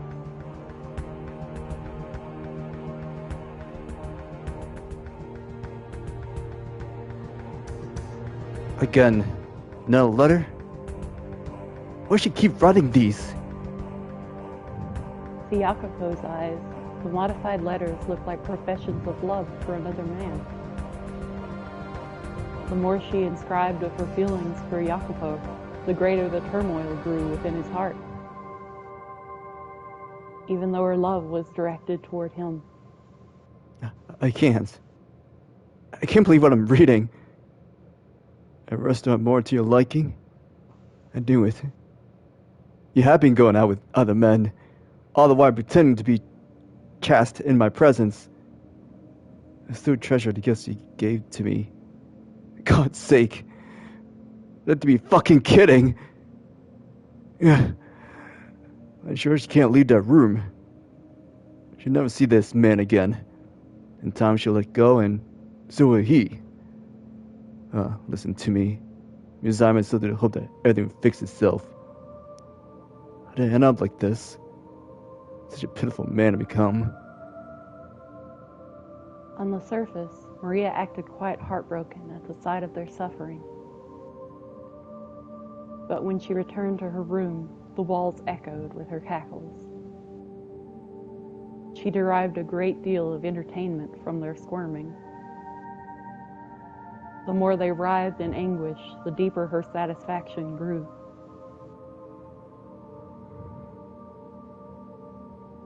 And both the white-haired girl and Jacopo continued to place their confidence in Maria, the one responsible for everything. The white-haired girl had never possessed a sense of distrust, and so she took everything Maria said as truth, continuing in her agony to write Jacopo letters. Letter after letter after letter. My beloved, are you still tied up with your work? It has been some time since we last saw one another, so I know not what you have been doing of late. I only hope you remain in good health. I would, if possible, prefer to tell you everything in person. I do not have the courage, so these letters are my only option. Am I adequately expressing my feelings? My love for you? If you have the time, I would appreciate a response.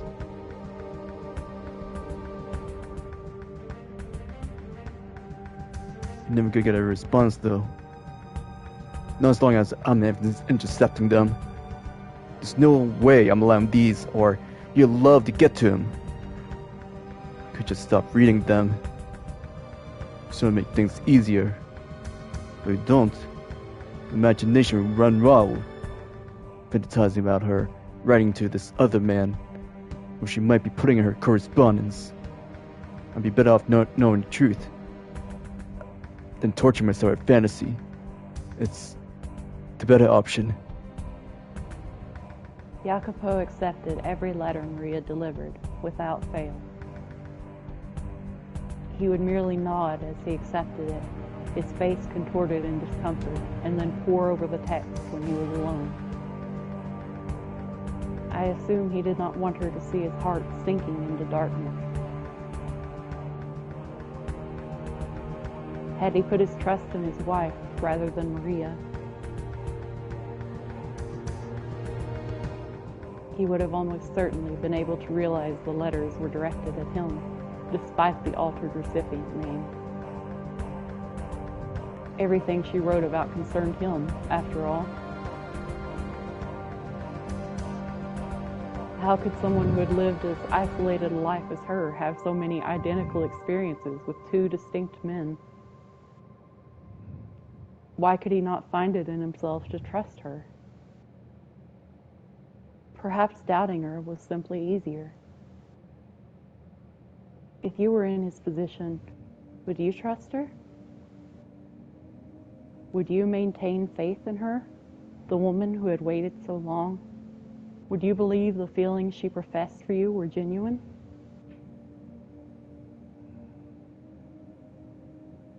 She continued writing letters, day after day, week after week, without hiatus. She had, by and large, run out of things to say, but that did not put an end to her letter writing. She simply repeated what she had written before. Nevertheless, they did not see one another in person.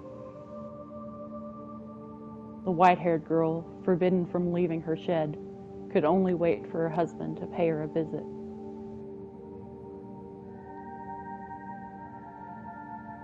My beloved, there's a little bit of fog out today. Weather like this reminds me of my home country. I was born on an island, covered in a thick fog. I'm not saying I would like to return, but thinking about it does make me feel rather homesick. Does that happen to you? That reminds me, aside from the one time, you have not told me much of your homeland. It would be nice if we could pay it a visit together sometime. Speaking of which, before I left, an expedition of some sort was held there. I was unable to attend. Perhaps you had a chance when it was near you. I imagine you would have, with your interest in new technology. Next time you have a chance, I would enjoy hearing what they had on display.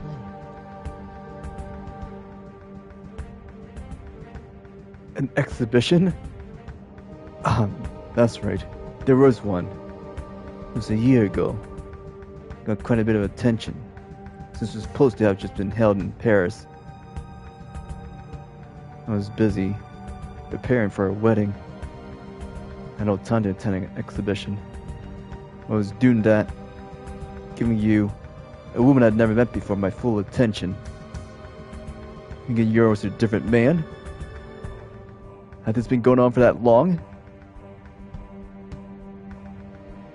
Had he simply stepped up and taken action, he could have put an end to the stream of letters, each of which give rise to further misunderstanding. He needed merely ask the white-haired girl in person to whom the letters were addressed, whether what they described were true, and the twisted threads of his confusion would have all been unraveled. But he made no such effort, relying instead on Maria to serve as his intermediary. I feel as though I have now, at long last, come to understand just what kind of man Jacopo was. While he had a great deal of pride in his capabilities, he had far less confidence in himself as a person. If he had had faith in himself, perhaps he could have put faith in his wife as well. Had his pride not been so twisted, perhaps he would not have been so afraid of being hurt. Indeed, he was afraid. Afraid of being rejected by her. Afraid to face a reality where his beloved partner scorned him. Where the woman he loved laughed at him disdainfully. Where she and countless others mocked him.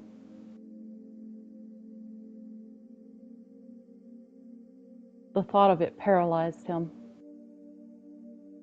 The environment in which he had been raised played a significant part in his state of mind, I expect. Occasionally, the name on the letter would change.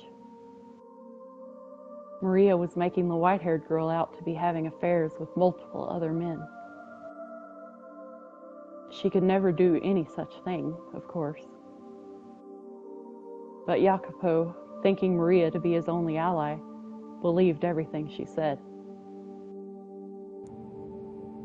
If I could figure out who this man is and where he resides, I could make him tell me every last detail about his relations with my wife. But what if that information went public as a result? The news of our infidelity spread, were to reach that Kolska.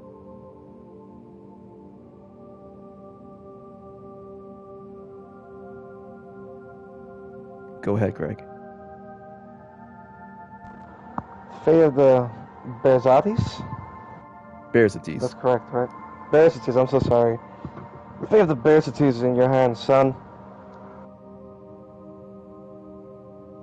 The limit to what we can accomplish on this tiny island. If we don't turn our attention outwards, we'll wither away and die.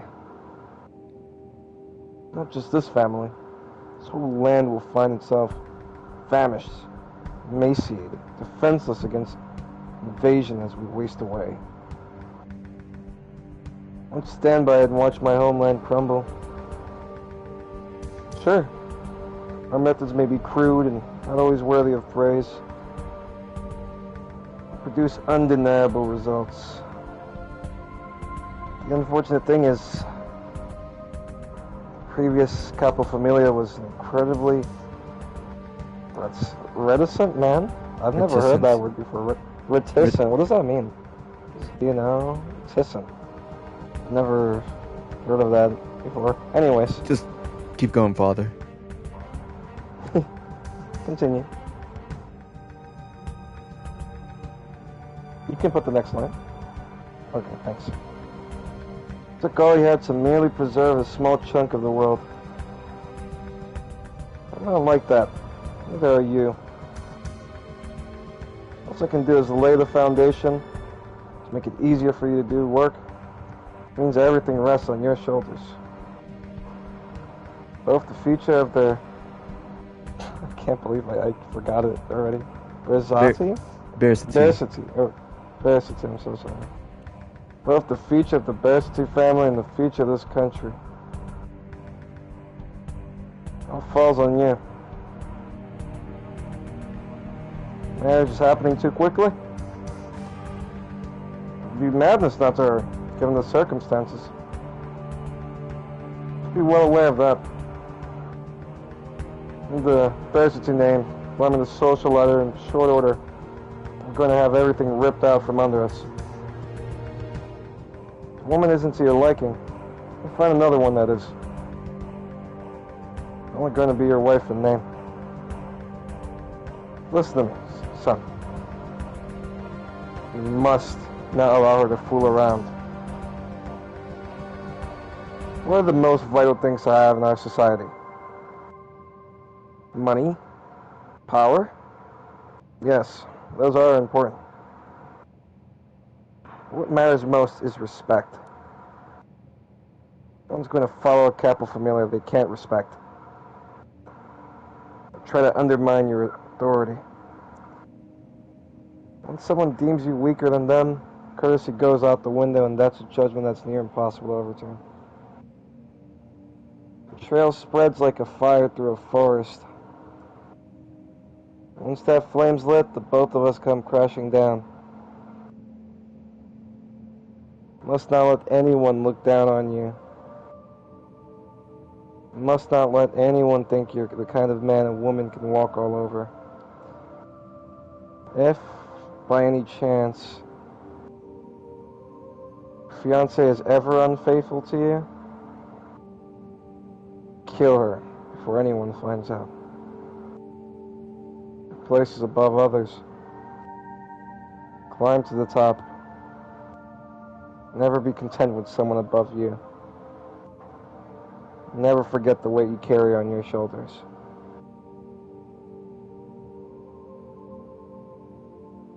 This is your responsibility. The fate of the Berzati is in your hands. Aim for the top. Poverty is the root of all evil. Kill anyone that stands in your way. Respect. Poverty. Respect. Poverty. Respect. I must keep intercepting her letters. I must keep her locked up. There's still work to do. I can't allow anyone to learn about how she's disgraced me. Kill her. Some old man says to handle it. That's the last resort. It's not. Not yet. God damn it. It's downright wrong. For me to be even having these feelings for someone. Fuck!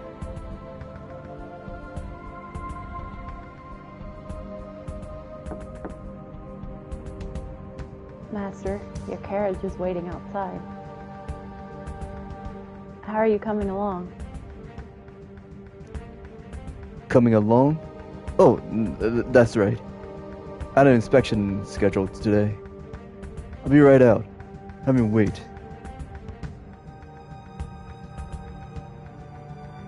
Is something the matter, Master? You look a little hazy. I'm fine.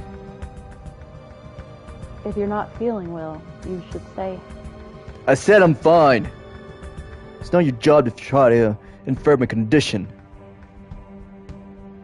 Yes, sir. Damn it. Keep you under wraps. Act like normal. Can at least do that much. Damn you. Take care on your trip, Master. Yeah. It's not the usual coachman. I also feel like I've seen him somewhere. Your fault. What? That we. Hey, speak up! Die, Jacopo Bersati.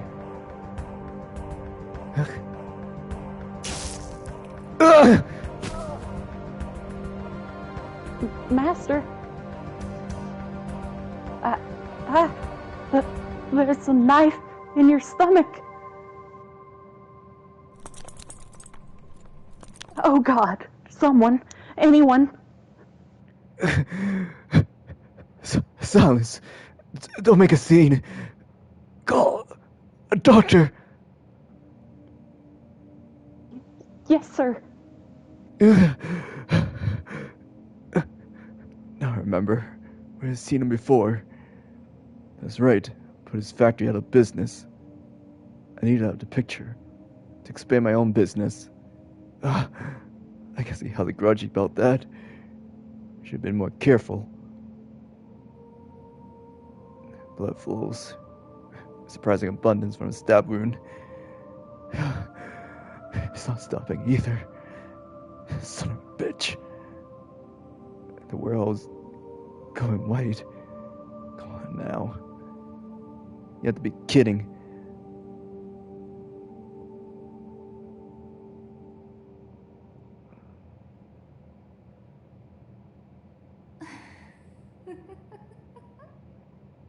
I know very well. I think it's me, right? Yes. What kind of man you are. You wouldn't hesitate to lead a blind man off a cliff if it furthered your own goals. You make money off others' lives. You stand upon a mountain of corpses, cackling at everyone below you. For a man like you, love comes as naturally as flying. Guess what? You don't have any emotions. And you never have. You've always been this way.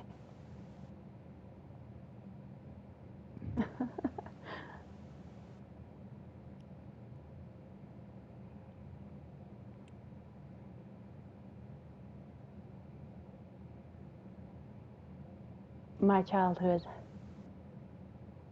was day after day of mockery. You're just a bunch of nobodies trying to pretend your name means anything. They would say, sneering and glaring. Oh, I guess it's you. Yeah. It switched over. My childhood was day after day of mockery. You're just a bunch of nobodies trying to pretend your name means anything. They would say, sneering and glaring. Maria treated me like as an equal, but she was the only one. I wanted to show them up. And to do that, I had to rise to the top, or at least high enough that I could laugh at them. Old man wasn't the only one who wanted that. I did too. I had to make them acknowledge that I had value as a man who actually wants to go through life, who actually wants to go through life being laughed at. I had to make them recognize that what I did had value. I need neither love nor compassion to do it. Well, that's what I thought.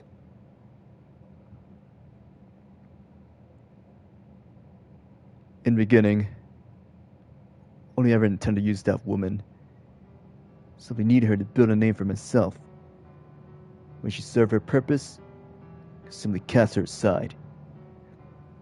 That's what I thought. Or rather, that's what I endeavored to make myself think. But deep down, I felt bad for her. I pitied this woman who was being made to marry a man she had never ever even met before. I'm not sure what she really wanted, just have a regular marriage with someone she loved. Because her family wanted to cling to that name, she wasn't afforded that opportunity. I wanted to do something for her. It didn't have to be anything grand. I genuinely wanted that. The day of our wedding was when I first saw her. Her face, possibly partially obscured behind the veil, was gorgeous. And crucially, she was smiling at me. I expected to find only gloom and despondency in her eyes. Instead, she smiled. The moment I saw that smile, I wanted to be a permanent part of my life. It truly did. One thing she always had a smile on her face.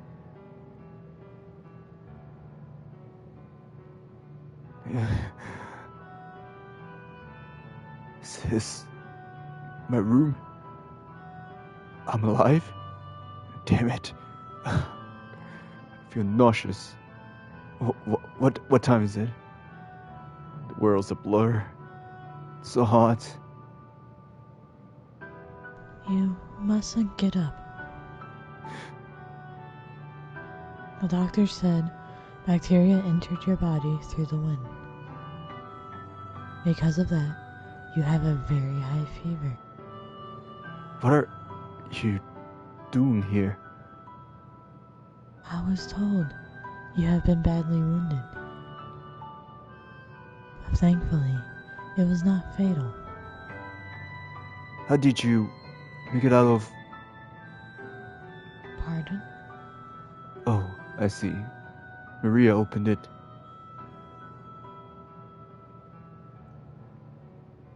Would you like some medicine to reduce the fever?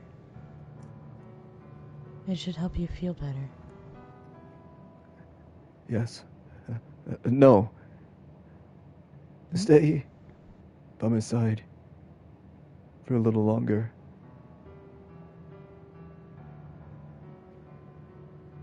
Is there anything I can do for you?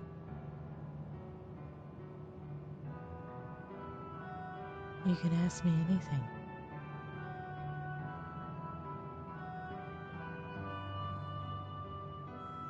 My hand. Your hand? Could you hold my hand?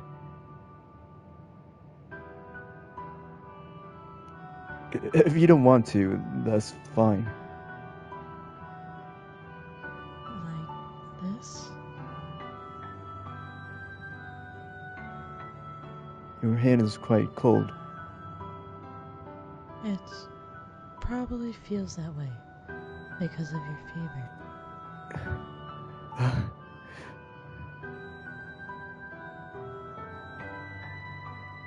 So, Yes? done some regrettable things to you.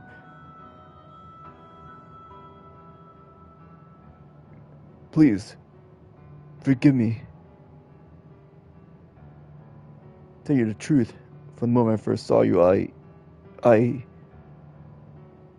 felt like you were what I've been searching for my whole life. Laugh you'd like. I felt like I finally found you. But I couldn't act around you the way I honestly felt. You should get some rest. But you keep holding my hand till I fall asleep. If you don't want to, that's fine. My hand is in yours.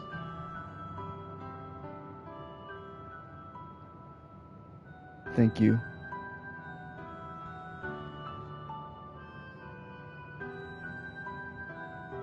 You appear to be quite delirious, Master.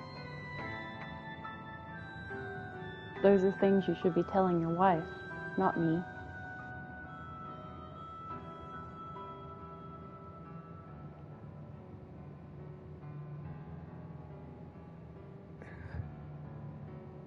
It was all a dream.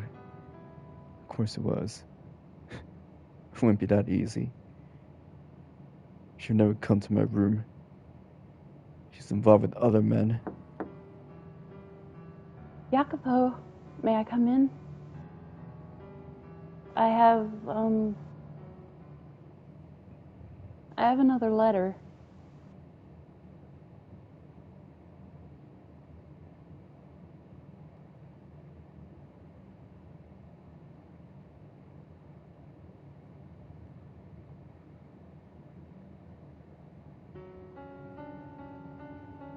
The white-haired girl's persistent letters did not improve anything, but simply stoked the flames of misunderstanding.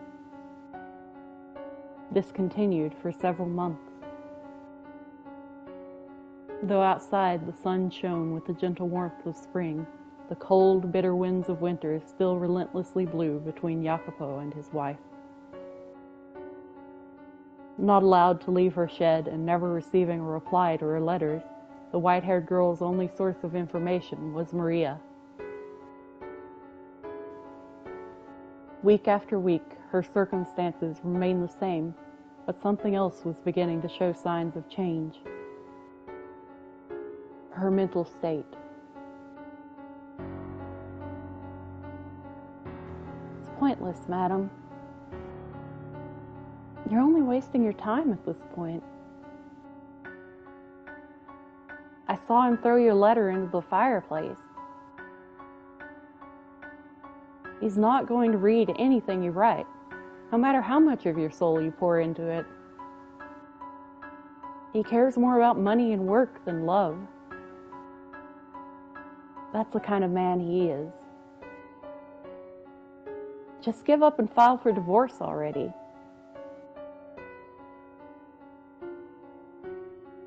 No. I will get through to him. Everything will go back to normal. I have faith. All my letters may go up in flames, but my faith will not be lost with them. As long as I keep writing, eventually I will get through to him. No, I cannot stop. I cannot. Do you have any idea what he says about you, madam? Jacopo doesn't trust you in the slightest.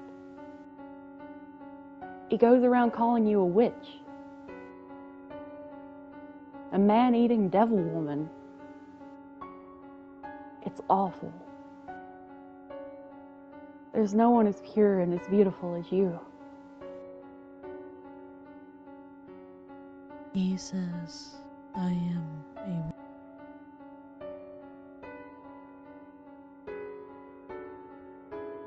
Listen to me, madam. He never for a second actually loved you. He just wanted the influence attached to your name. Wanted to mingle with the upper class. He used you. But last year, when we went out together, he gave me the phonetics wheel at the photograph shop. He had the owner make it especially for me. He was just trying to win your favor.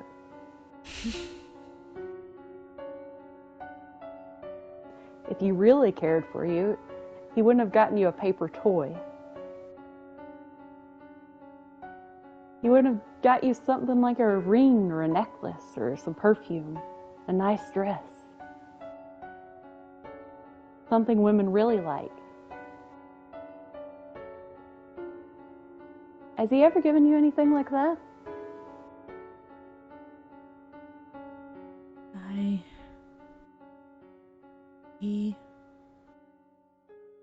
He doesn't have any feelings for me?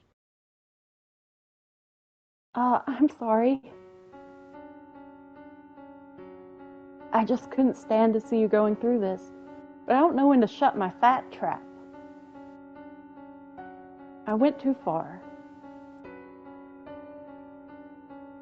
The last thing I need to be doing is hurting you worse. You know, for everything I've said, your unwavering dedication is really impressive, madam. I know I've suggested you get a divorce, but to be honest, part of me kinda doesn't actually want you to split up. Despite knowing you staying with him is just causing you pain. You've made it this far. I'd like to see you make it all the way. Maybe you actually will start paying attention. Your sweetness can melt even his heart of steel.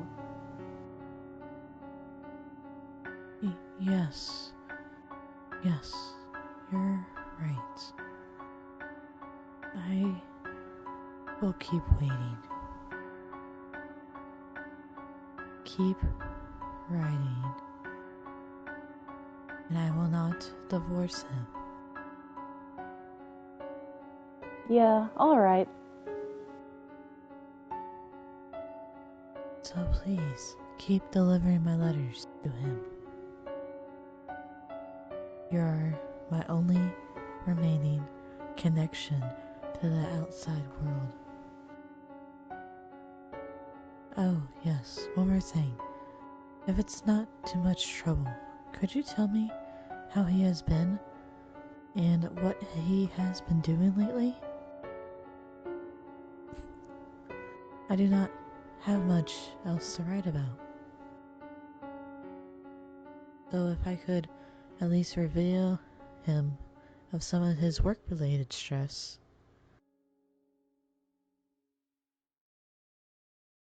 I am his wife, after all. I should be able to do that much for him.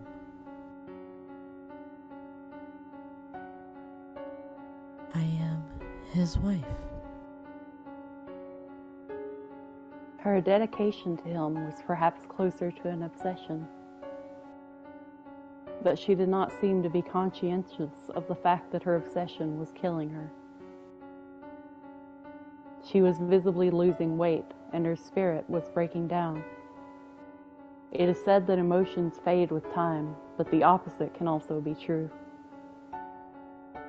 The act of waiting, of fervently believing for so many months, despite the object of one's affections not returning them, can tear apart a person's heart, crush their soul, shatter their spirit. No matter how radiant, how thick-skinned they may be. With enough time, it will wear anyone down.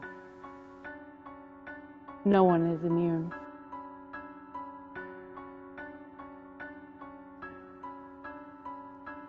pointless, Jacopo. Wait all you want. You won't get her back. If she's going to be writing letters, she could at least write one for you. She looks so pure, pretty as an angel. But God Almighty, is it only how she looks?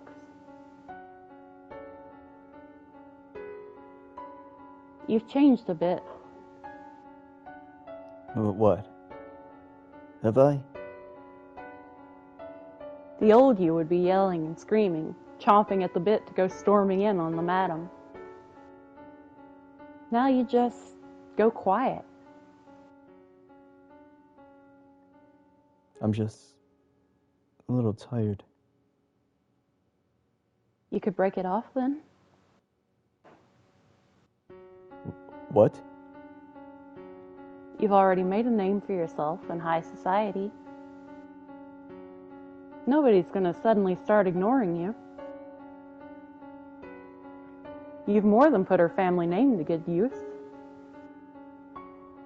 To put it in your own words, it's no longer necessary. This isn't something I really want to say, but the madam has never liked you.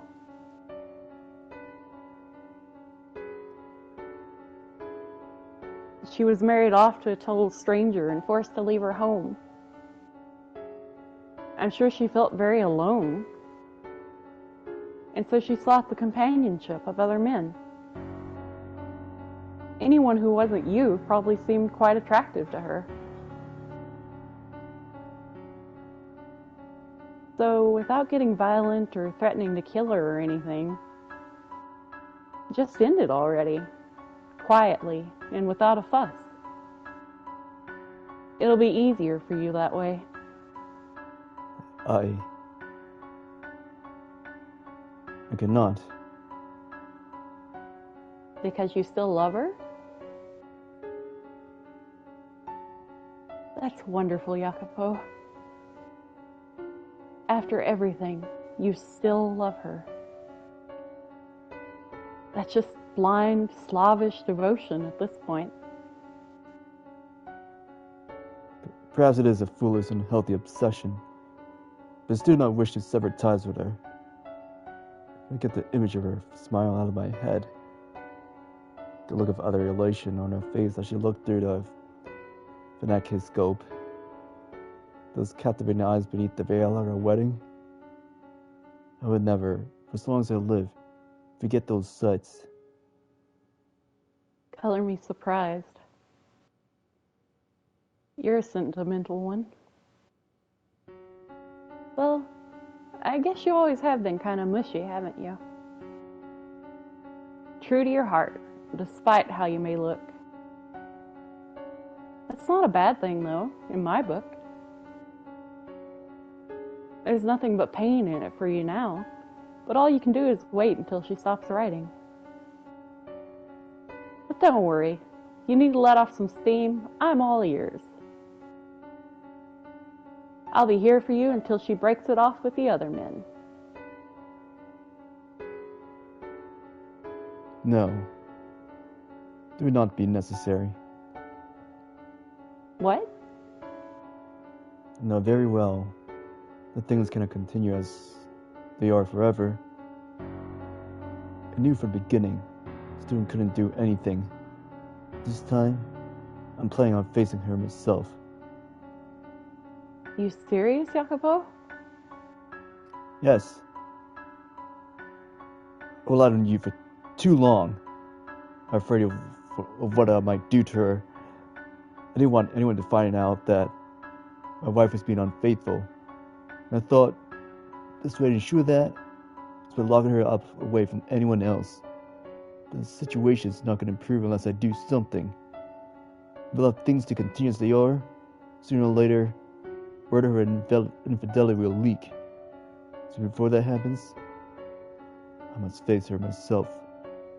I must do something. It's probably best if you didn't. I'll tell her anything you want. Make sure things start improving. I appreciate everything you've done, and I apologize for getting you involved in our troubles. I'm going to end it now. No, I must put an end to it. This is a problem between me and her. You might get violent again if you go see her face to face. Yes, I might. We do something that would look rather bad for me. But it's reached a point where until two of us face up to each other, it's never going to go away. It took me far too long. I wasted too much time trying to find my resolve. I see. You'll need a way to break the ice then. Break the ice? Right. If you got some convenient excuse to talk to her, it'll reduce some tension and make it easier to bring up what you need to bring up, right? Here's an idea. That transcontinental railroad you've been funding. That's supposed to be opening up pretty soon, isn't it? Yes, it is. There'll be a message by telegraph when it happens, right? You can ask her to be there to hear it. And then you can invite her to ride the first train. You've put your heart and soul into this project, and it's finally being realized. It's going to be an amazing day for you. And a day like that's ripe for more good things to happen. It's going to be the accomplishment of a lifetime. Don't look so down in the dumps. You're sending trains across this massive continent, carrying on them the people of this country's dreams. Who says you can't stick a dream of your own on it, too? Right. Yes. You have a point. A railroad that spans from coast to coast. She's a sickly girl, which makes long trips difficult. But there's no rail system. Should make them much less straining. Allow me to show her the world. Yeah, that's perfect. I'm getting excited myself.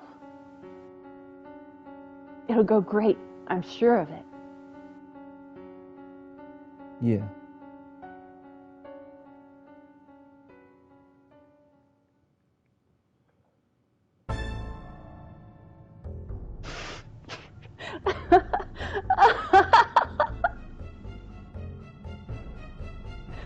Oh God, my fucking sides. Seriously, they're a goddamn riot. The both of them. They keep on trusting me and keep on getting hurt. They don't have to be going through any of this.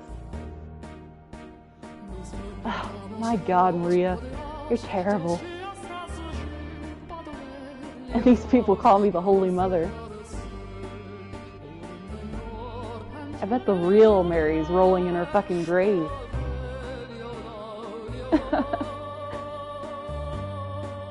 Now, I must say, I wasn't expecting you to make a move, Jacopo. A shame that. The squirming loser, paralyzed by insecurity, is the better role for you. If they do end up figuring it out, tough shit. Doesn't hurt anything, just takes away a bit of my fun. I don't understand why he's so infatuated with this railroad. I mean, I do sort of get romanticizing steel, but my kind of steel's a little smaller scale. Anyway, I suppose it's about time to get things moving.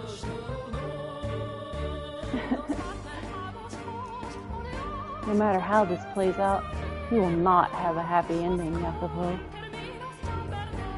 You're going to get a real taste of just how much I despise you.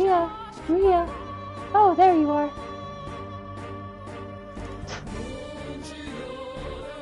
What is it? I'm on break right now. You were assigned to clean the cellar today, weren't you? Well, the head maid's saying it hasn't been done yet. What? I did. I cleaned it. Just a casual once-over, but hey. Well, do it again, and do it right this time. Because if you don't, it's gonna fall on me.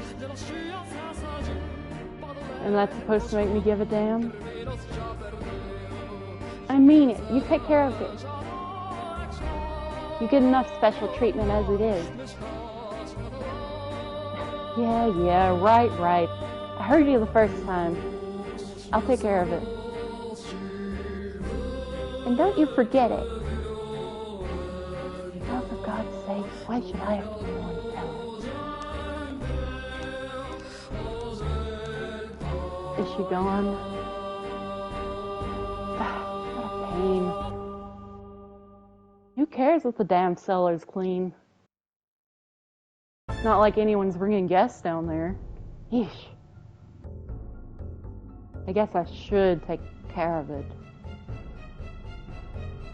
Better that than a tongue lashing by the head maid. God, why'd I have to be a maid anyway?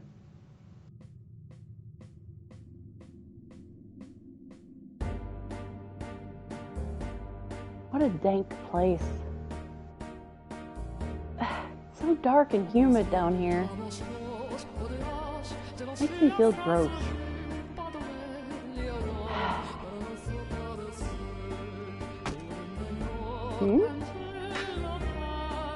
Someone there? Hello? Hello? Is anyone in there? Came from farther in. Whoa, seriously dusty back here. Who was supposed to clean this last week? Well, clean the whole thing next time, damn it. This makes my job harder.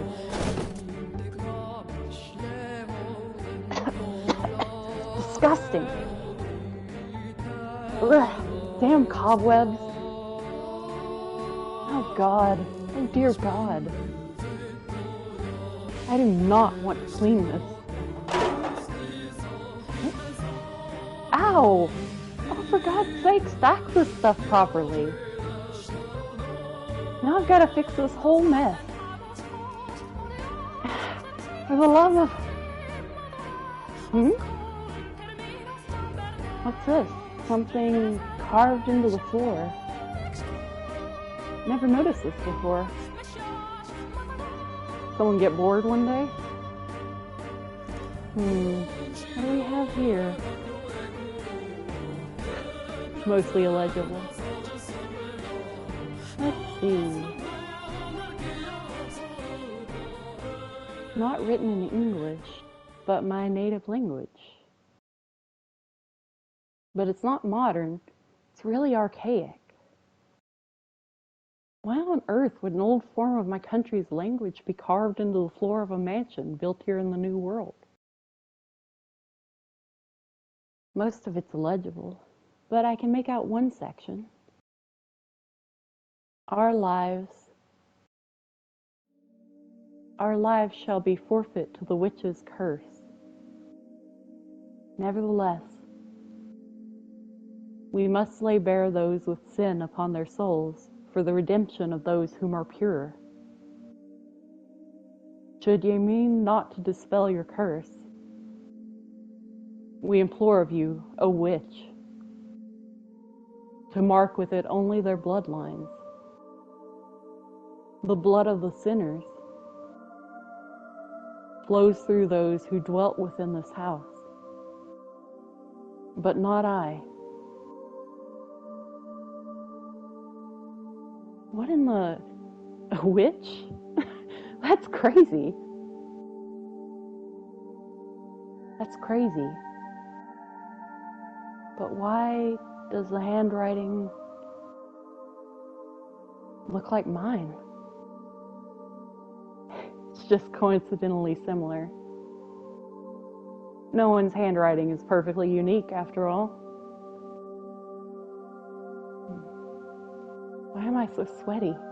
It's not that hot down here. Nope. Forget it. Didn't see a thing. Not a chance it's real. Just a tasteless prank. This is silly.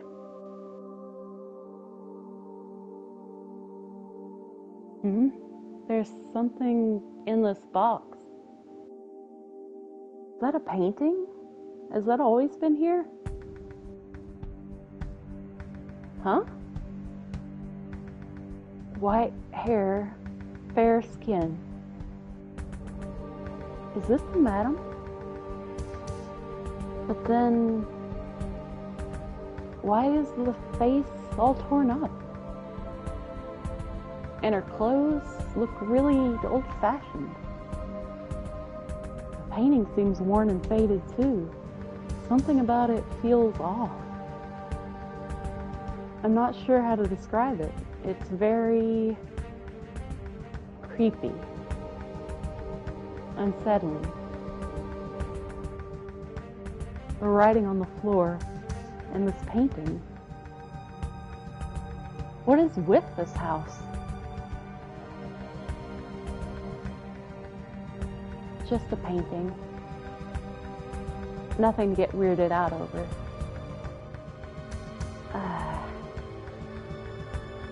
I bet I know what happened. Jacopo probably slashed it up in a fit of jealousy. He is a simple man. Seeing this probably wouldn't put him in the best mood.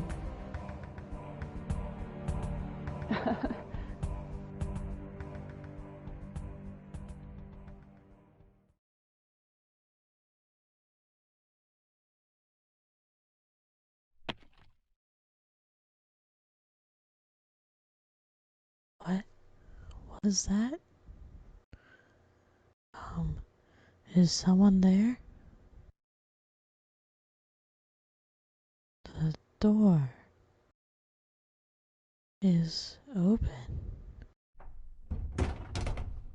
Nobody's there. What's this? A painting? You could have left it here.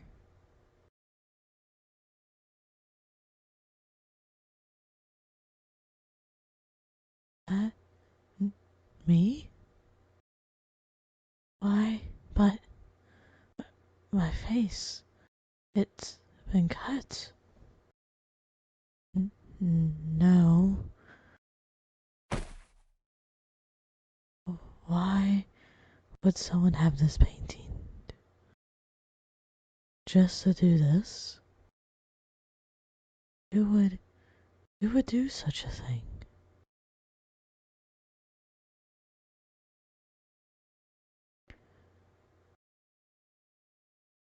You're like a witch, my dear. Like a demon. Your very presence brings misfortune upon others. You're cursed.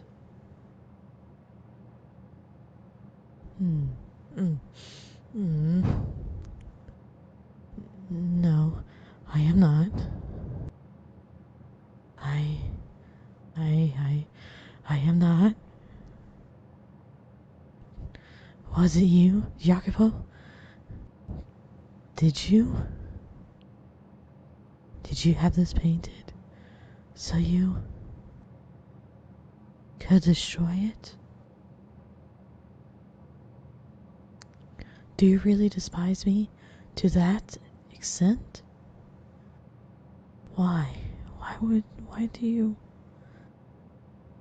What did I ever do to make you hate me so? Why? All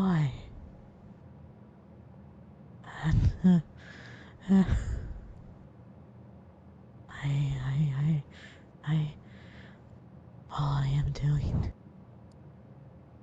is waiting for you.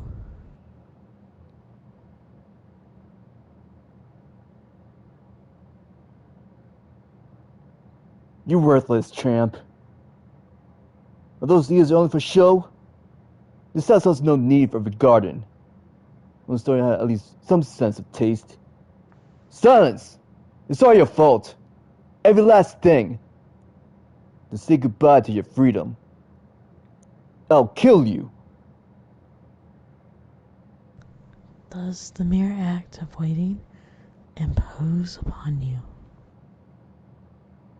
Does my mere presence pervert you?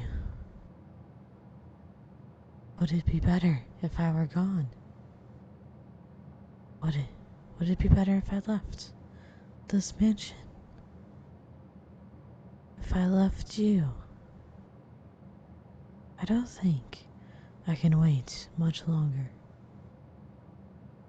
There is no end in sight. I can't take it any. There is no end. No.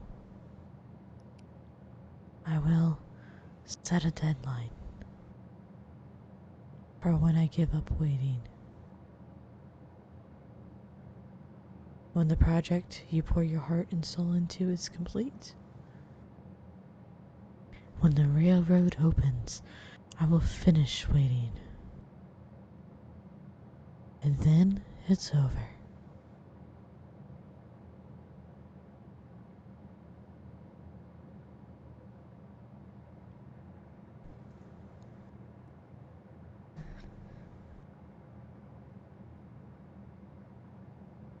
The Pacific Railroad's last spike ceremony was drawing nearer by the day. That day was, coincidentally, the deadline the two of them had set for themselves. Jacopo to confront his wife, and the white-haired girl to wait for him. And as that day approached, she continued to write letters. She wrote the letters purely by force of habit, despite having been worn visibly thin. I expect that she could not stop, that the act of writing was all that kept her from going mad. By focusing her attention on another person through her letters, she was able to maintain her grip on herself. But that day would put an end to her suffering and despair. When the railroad was completed, all their misunderstandings would be cleared up. They would return to the smiling, happy couple they had been when they were first married. The harsh winter would finally come to a close, melting away into the past and allowing them to step into the future. With constant prayer in my heart, I impatiently awaited the railroad's opening ceremony. I do not, after all, wish for anyone to fall into any kind of misfortune. And that goes for you as well, Master. Now, Master, the door is soon to be shut upon this era. Are you prepared to see what happens next? I see. Very well. Then allow us to make our way to that final day. See with your own eyes, Master, how this tale concludes. And please, do not let go of my hand.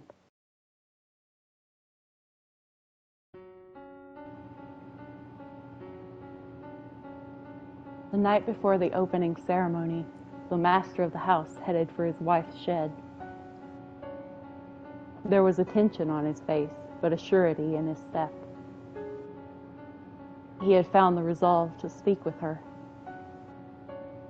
Having locked her away for so long in the shed like a common prisoner, Jacopo was hardly optimistic about what she might say to him. He had undeniably mistreated her, said heartless and cruel things to her, and even gotten physically violent with her. His actions were inexcusable, even if they were in response to her infidelity. Of course, the very infidelity which had driven him to such behavior had not, in fact, taken place, but he was unaware of that. There was a chance they would never reconcile their misunderstandings, and that this predicament would not have a positive resolution, but he still clung to a tiny fragment of hope. He wanted to start over with the white-haired girl, to make a new future with her. With that desire burning strong in his heart, he stood before the door to her shed and called out to her. Are you awake? It's me, Jacopo. May I come in? I won't hurt you. And I'll raise my hand against you again. I swear to you, it'll do you no harm. I just wish to speak. I'd like to have a calm, rational conversation. And as such, I will not enter your room until you have given me your permission. So may you please come in? Will you give me a response? Alright. Considering how you must feel about me, you should be surprised. Fine, then you don't have to let me in. But please, at least hear me out. Do you remember that day, shortly after we first meet? We went on our honeymoon. You can even call it the little walk we took a honeymoon. I was unable to do anything nice for you then either. I had no experience. No idea how to interact with an upper-class woman like you. I didn't know what I should do for you. Yes, I know that makes me sound juvenile. I have a tendency to say things I don't mean, the more perturbed I get. I sure said things to hurt you numerous times that day. However, at the photography shop, you saw the scope. You smiled for me. I was genuinely pleased in that moment. I felt like I gotten closer to you. I very much doubt that was actually an appropriate present for a noble woman like yourself. Jewels or flowers or something like that. Something beautiful. Would have certainly suited you better. I knew that, but I assumed you wouldn't have been giving gifts like that countless times in the past. You are, after all, a beautiful woman. I didn't want her to compete in the same field as those other men. I wanted to be special. No. I wanted to be unique to you. No one had ever shown you anything of that sort before that day. Frankly, I wasn't sure if a woman of your status would take any interest in a fanatic scope at all. I might have thrown it out by now, but I choose to believe you sincerely liked it on that day. That, if just for a moment, I caught your eye. You started seeing other men afterwards. That moment was real, wasn't it? Our marriage was, at its core, nothing but an arrangement between our parents. Exchange of money and influence. That was how it began, but that day I loved you. I yearned to see you smile as if I had loved you my entire life. This Pacific Railroad has finally been completed. This is a project I've been funding. I thought it was crazy, but a railroad. Now it stretches across the breadth of this country. My joining ceremony will be held tomorrow. This could be a grand event. Locally, they're planning on doing a gun salute. The sound of the last spike being driven to the ground will be transmitted across the country via telegraph. I'd be curious to telegraph, so we can listen to it here in the mansion. In your condition, you'll probably have trouble handling the crowd at the telegraph station. But here, you can celebrate in the comfort of your own home. I suppose what I'm saying is, I want to celebrate this with you. I've made arrangements to make that possible for you, because I wish to have you there with me. Would you be willing tomorrow to celebrate the completion of the Pacific Railroad with me? Would you be there at my side? Please, say something. I want to start over. I know very well what I've done to you. Maybe for yourself, but what it did was unacceptable. But what it did was a consequence of my overempowered love for you. I swear it. Why? Why you not answer me? Say something. Anything. Please. Please. Get him in there, can't you? You want to, you can just say no. You do reject me. I'll set you free. I won't hurt you. I promise. Huh? The door is not unlocked? Who opened it? Hello? A humid spring breeze brushed against his cheeks. The drawn lace curtains appeared to glow in the gentle moonlight. The white-haired girl was not in her room. Where are you gone? Stupefied, he glanced about his wife's chambers. To my eyes, the neatly organized room appeared no different than any other day. But to his eyes, it was pale and hollow. For the one who was supposed to be there, who was supposed to be waiting for him, was not present. He could not hear her voice from anywhere in the shed. In its place echoed a dry rustling, a sad, pitiful, empty whisper of a noise. It came from the lone object left abandoned atop her desk. The phenakistoscope.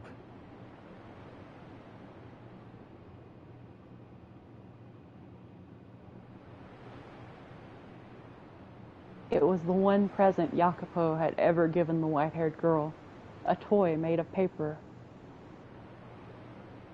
When spun and viewed in a mirror, it created the illusion of a man and woman dancing. You still had this? That's ridiculous. I assume you had thrown it out. The white-haired girl had evidently made considerable use of the phenakistoscope. The paper was visibly worn and tattered, warped in places, and had even begun to yellow. It spun slowly in the wind, rustling and rustling and rustling, spinning in an endless reminder of that day the year before, though there was no longer anyone around to look through it. Why? But you were without a man. Why you keep something I gave you?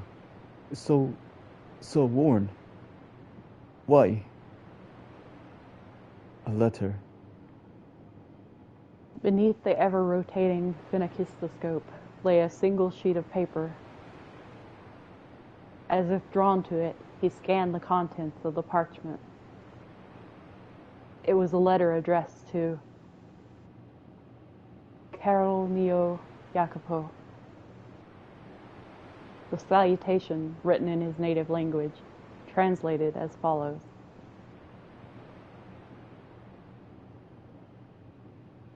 My beloved Jacopo.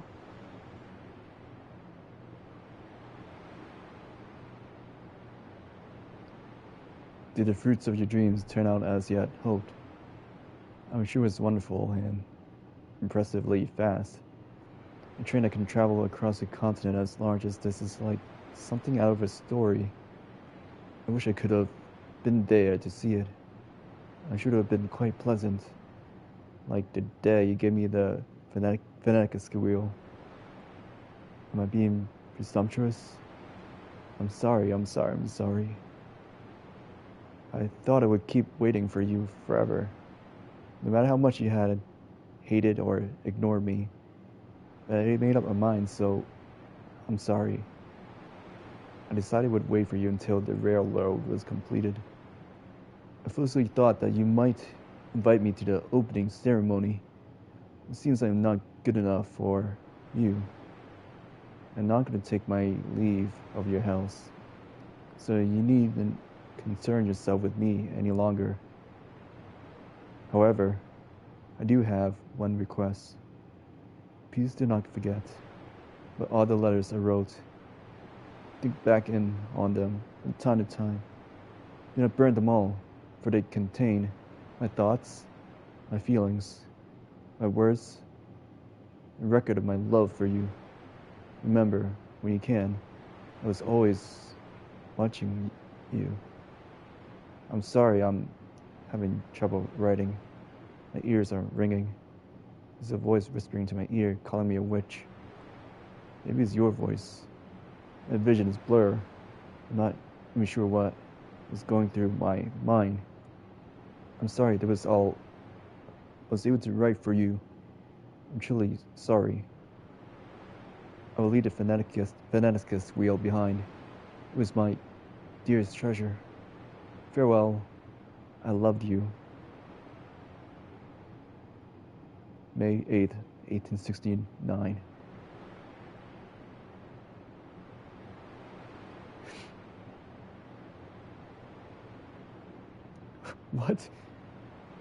What the hell is this?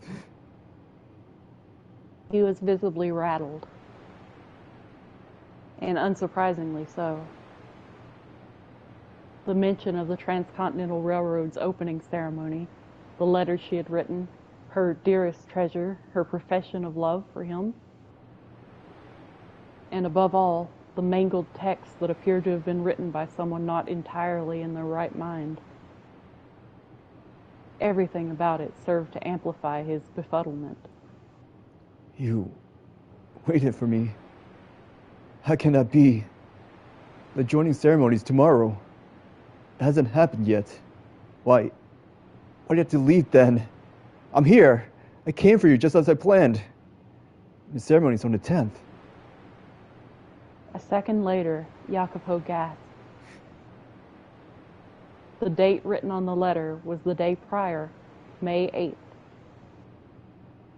Originally, the ceremony was planned to be held on May 8th, 1869. However, due to bad weather and a labor dispute, it had been postponed for 2 days. This can't be. I made sure you were informed. I had Maria.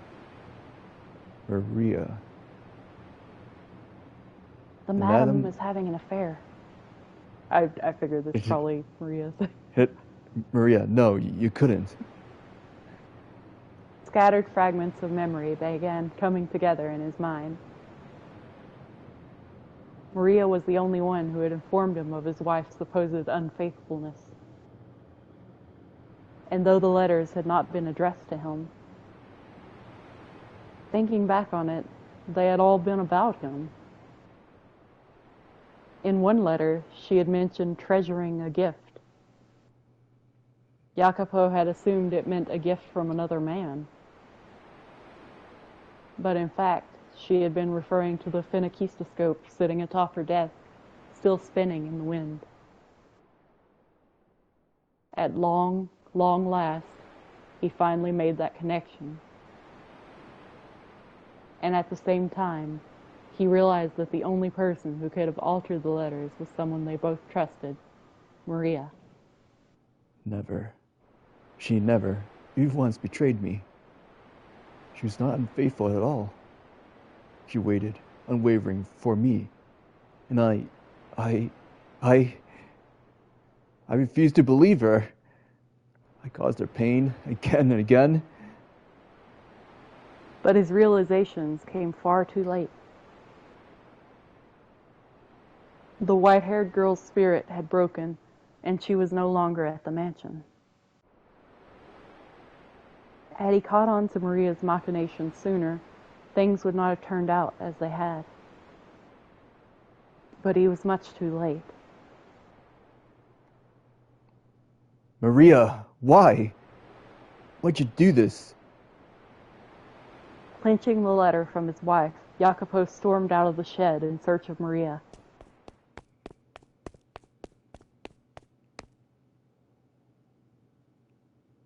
But she was not in the room assigned to her. Where are you? Where are you gone? Maria! Several maids were roused from their slumber by the racket, but no one had the courage to speak up as the master of the house frantically charged through the halls. Eventually, he arrived at his own chamber. He was certain he had closed the door before leaving, but now a sliver of light shone through the gap between it and the frame. From within the room, he thought he could sense someone's presence.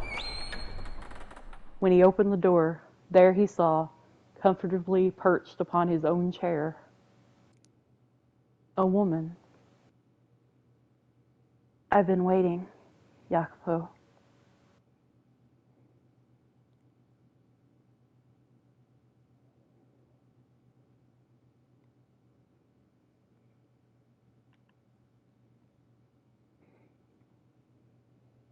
"Nice room you got here.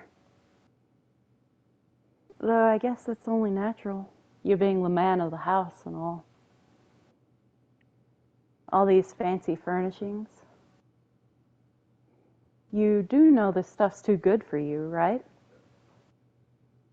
And then me, I get that barren little maid's room. Drives me up the wall. So hey, Jacopo. Clear the air with your little lady yet?" Maria? I love that look on your face. I'm guessing you didn't make things better then? You know, good and well that she's not even here anymore. Well, yeah, but I still want to hear you say it, you know? I want to hear from your own mouth that you couldn't keep a leash on your woman, so you locked her up, drove her mad, broke her down, and she ran away from you.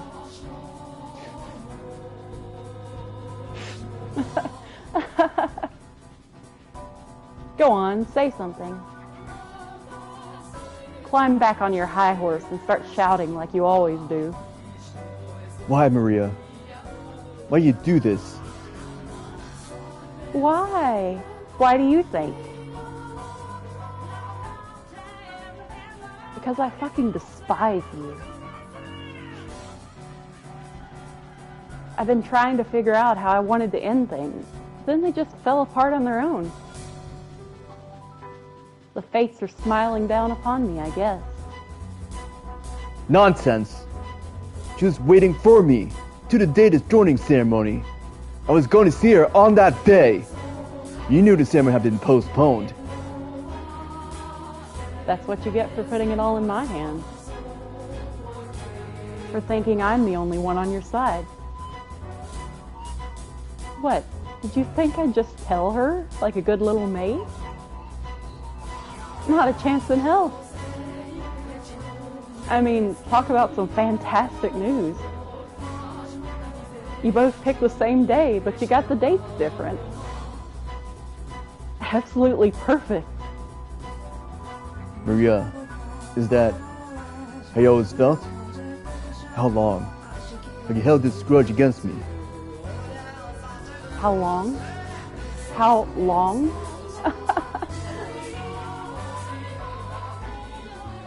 How goddamn dense can you be? Must be nice living in your little fantasy world, Jacopo. And this is the next Capo Familia? Oh my god, my side. So you always hated me? At the very least. I fucking loathed you since the moment we had our reunion. At first, I did try to convince myself you had your reasons. Didn't make it feel any less unfair, though. You had all your money and all your power and everything else you stole from me. And then you go and get hitched to this pretty little lady. Oh, don't try to act like you're the victim here. This is all on you. Do you have any idea how I felt? Fallen from grace, made your goddamn maid, having to suck up to you. Do you have any idea how infuriating that was? Or did you think I didn't know anything? Did you think I didn't suspect anything? If you did, then you've got your head way up in the clouds. So you're motivated by your grudge against my family? The Versities? Precisely. That's exactly it. Your father wanted so badly to be the capo familia, wanted so badly to be in power, that he murdered my dad and grandpa. They say it was a carriage accident, but the ground was all torn to hell where it happened. You want to tell me what kind of a carriage accident causes it to explode? As soon as my dad and grandpa died, your dad took over as capo familia. The balance of power in the factions began to change. My family, and anyone with ties to the Campanellas, was either exterminated or exiled. The Berzatis took control of the city. My grandpa's Casca became your Casca. No one in their right mind would be naive enough to think the Berzatis didn't have a hand in that.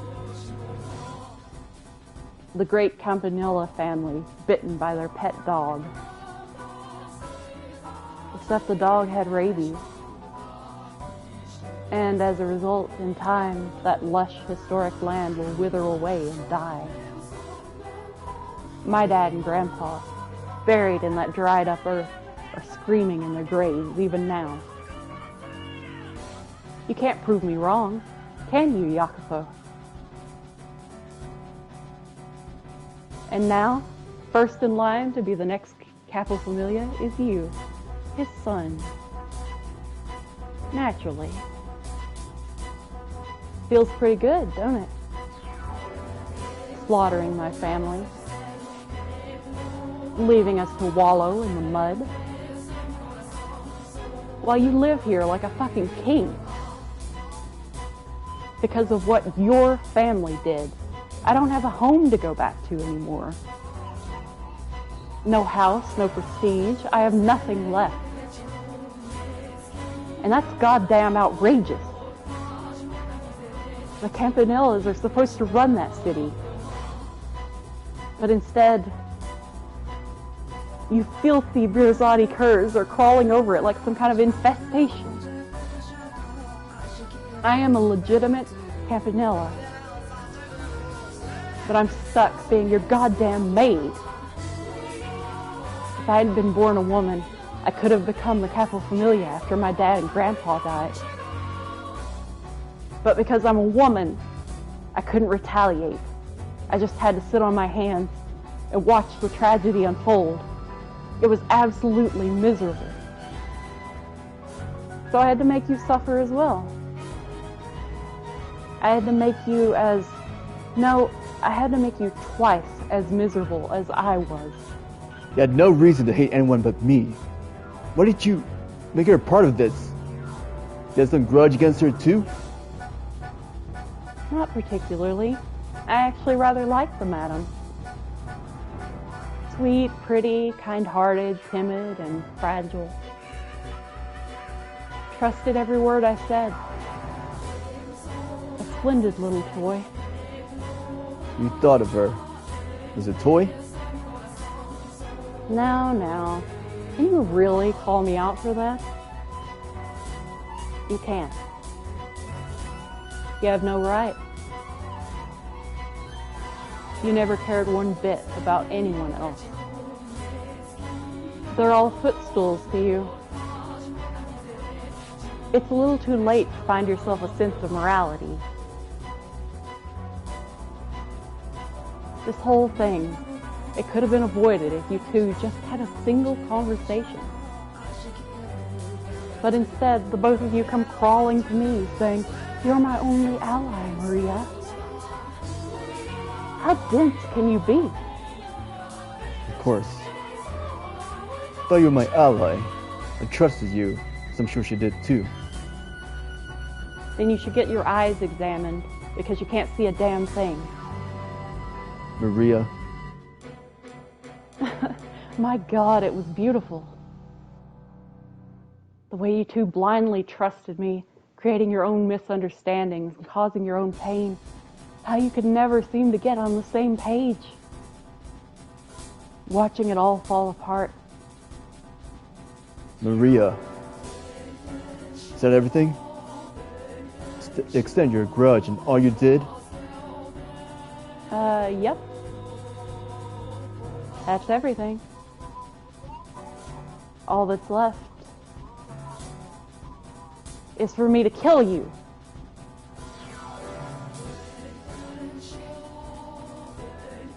Hold still now. I wouldn't want to miss. Maria, you... Does that past mean nothing to you? Was that oath just an empty promise? How could it when you remember it so clearly? Fine. I'll explain it for our little romantic boy. Bad grown-ups will even take advantage of good memories. Time I finally return this to you, Jacopo. That cartridge you gave me, packed with your own disgusting sentimentality.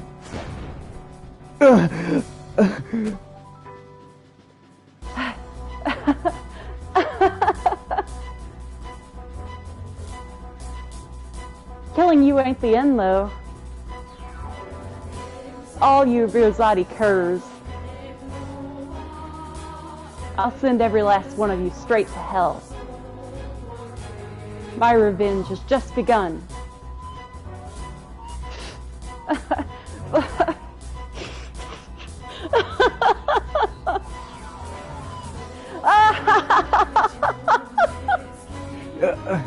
Even if you had been a man, would have been a suitable couple familia.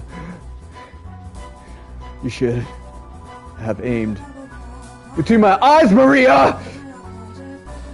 Jacopo!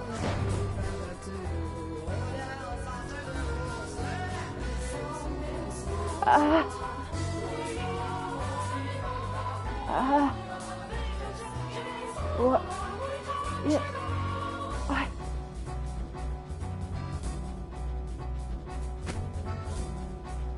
Why?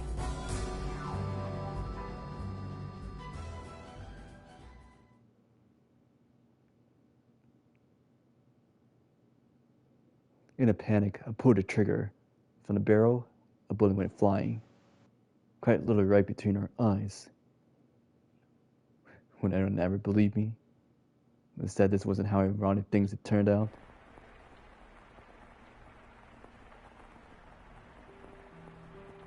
The rain just keeps on coming. Wonder if we'll be able to go home today. Hey, Jacopino. Say something, you little wuss. Don't shout. You're gonna give me a headache. Lightning's way louder than me. Eh. Heck. You jumped, Jacopino. You're such a baby. You jumped too. Stop calling me that. Don't be scared. Don't cry. I'm not crying. Your eyes are damp too. I'm not crying, not at all. Not one bit. Liar.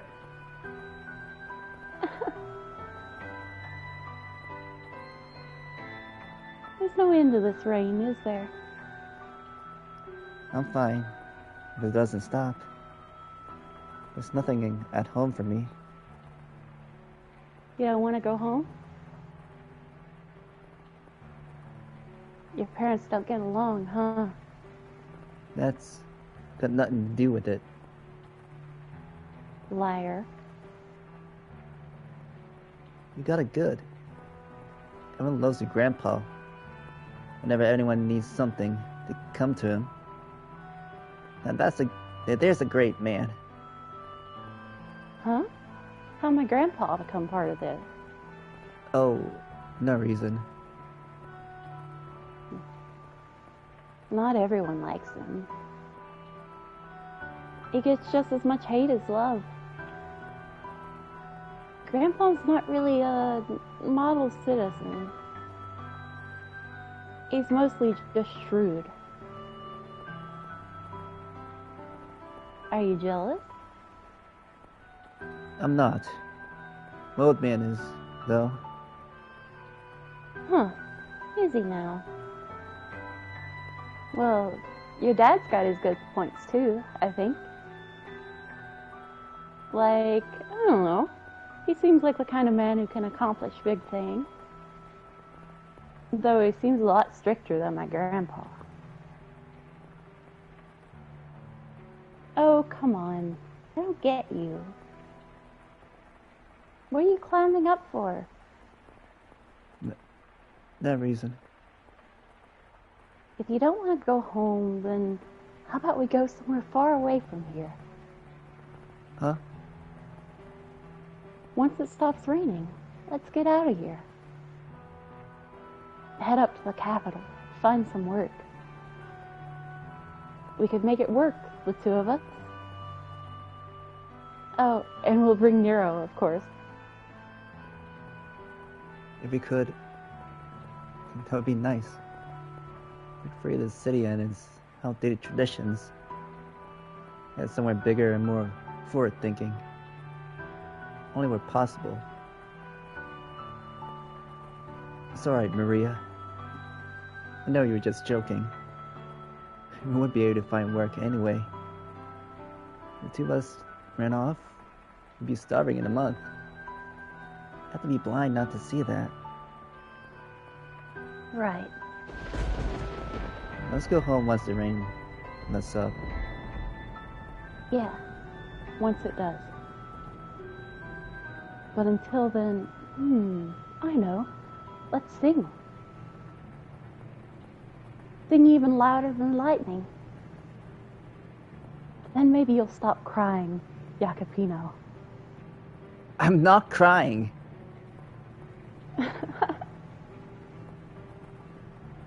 Come on, let's sing. La la la lero, la lero, la lero, la lero, la lero, la la. La la la lero, la lero, la lero, la lero, la lero, la lero, la la.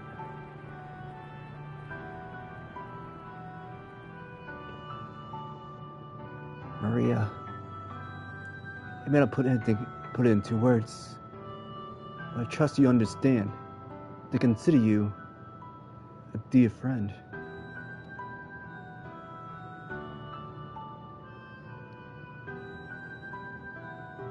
Listen to me, Jacopo. My actions were justified. I did what I did for the betterment of this city, this land. Campanella's are too conservative. Under their control, this country will be a trophy. Progress will continue to lose steam. If we don't push forward, we'll fall farther and farther behind. Before long, we'll be made the next Capo Familia. Until that day, you will cross over to the New World. Establish the Casca there. Unify us. Bolster us. Make us strong. I'll handle things back here. I won't let the Campanellas try and strike back. What? You want Maria to... Dangerous to keep the Campanellas so close by. Has to be taken care of. If you insist. Do not let your guard down. Betrayal is a constant companion in this world. Giving you my revolver. Keep it on you at all times. Glory everlasting upon our blood. Upon this earth.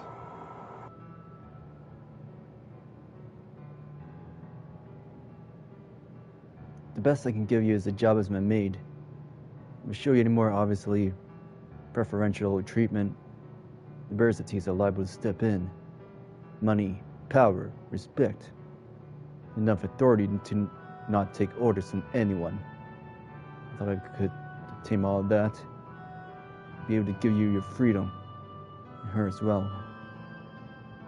I want to give you both comfortable lives. But none of that got through to either of you.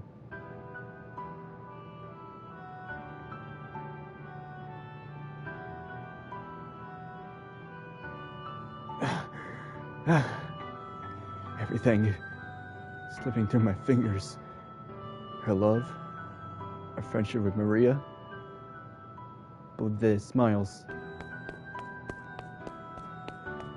Master! Master! What was that sound? So much blood! Maria? What happened this time? Keep getting stuck witnessing the worst things. What? Call a doctor. Someone with tight lips.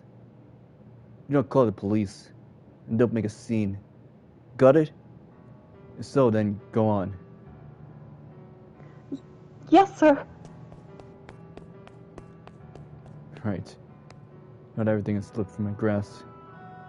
And money and influence are all that's left. That is what you wanted, though, is it not? You sought money and power, no? Aren't you going to go? Yes, I will. But first, I would like to ask you something. What do you intend to do from here? What am I going to do? Exactly the same as before. There's but one thing for me to do. I see. Will you eventually find solace in your riches? The way I see it, money and power can be your ally, but they can become your enemy in the blink of an eye. If you do not put them into words, your feelings will never make it through to anyone. For unlike money, humans are not measurable by their appearance.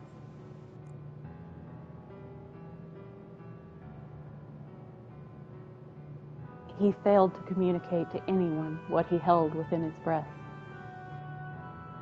He was chained down by his place in society, his pride, his relationships, and his own heart. And at some point, he found himself in a position where he was no longer able to speak his mind. After enough time, he likely forgot how to be genuine at all. Or perhaps someone like him simply would not, even if they knew how. In any event, there are many things in this world that cannot be communicated without being put into words. How sad that his tale should end without him expressing how he truly felt. How hard it must have been to never clear up his misunderstandings. After Jacopo's confrontation with Maria, the Pacific Railroad was completed, as scheduled. Celebratory cheers shook the new world as the last spike was driven into the rails. Jacopo, however, could not even manage a smile listening to the telegraph. And I am sure you can take a guess as to why. The people with whom he wished to share that moment were not there. Shortly following her death, Jacopo held a private funeral for Maria. Then he commenced a search for the white-haired girl. But he did not do so alone. He hired others to help, did everything in his power to find her, tirelessly searching for many, many years. However, he never was able to locate her, and he spent the remainder of his life alone. Money, power, renown, servants. The world around him was always quite lively, but solitude was his only companion. He waited, and he waited, and he waited for the white-haired girl to return. The years crawled by, and with no family or loved ones at his side to care for him in old age, he died alone.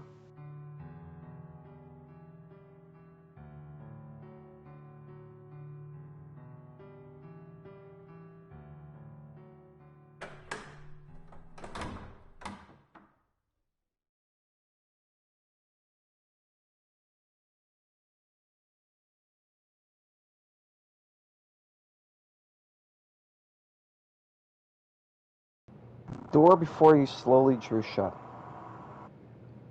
Intermission.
We would have forgiven you.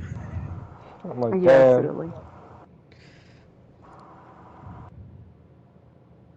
I could no longer hear the raucous sounds of the men from within the den. Faint scent of cigarette smoke, however, lingered in the air. Staring vaguely at the closed door, you noticed something was amiss. The maid, who had been holding your hand, was no longer at your side. Glanced around, but she was nowhere in sight. Down the corridor stretched only darkness. Not having anticipated this, you were unsure how to react. Maid. What's the matter?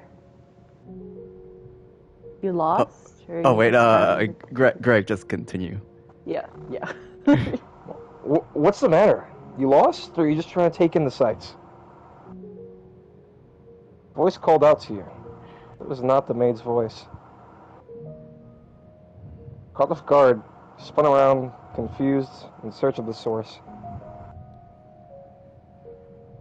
Where are you looking? I'm over here. Yeah, there you go. No more to the left. Following the voice's instructions, you found yourself facing a wall.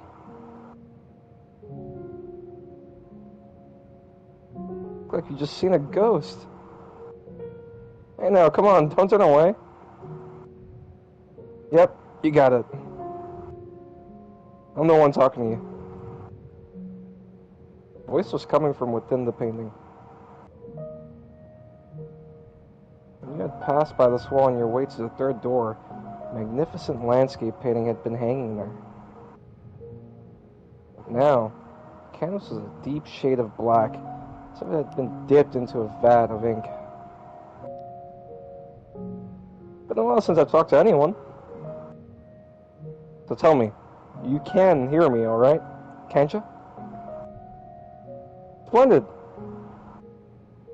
It's so long since I've had a conversation. I was afraid I might have forgotten how to talk.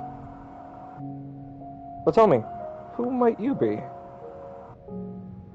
You don't know? Well, isn't that quite the pickle? Then how about we have a little chat, eh? You got yourself turned around and aren't sure where to go, yeah? Well, I'll be happy to tell you anything I can. Just ask away.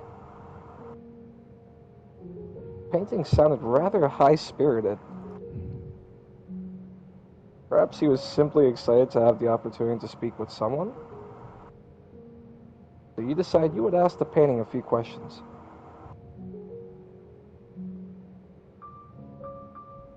Who are you?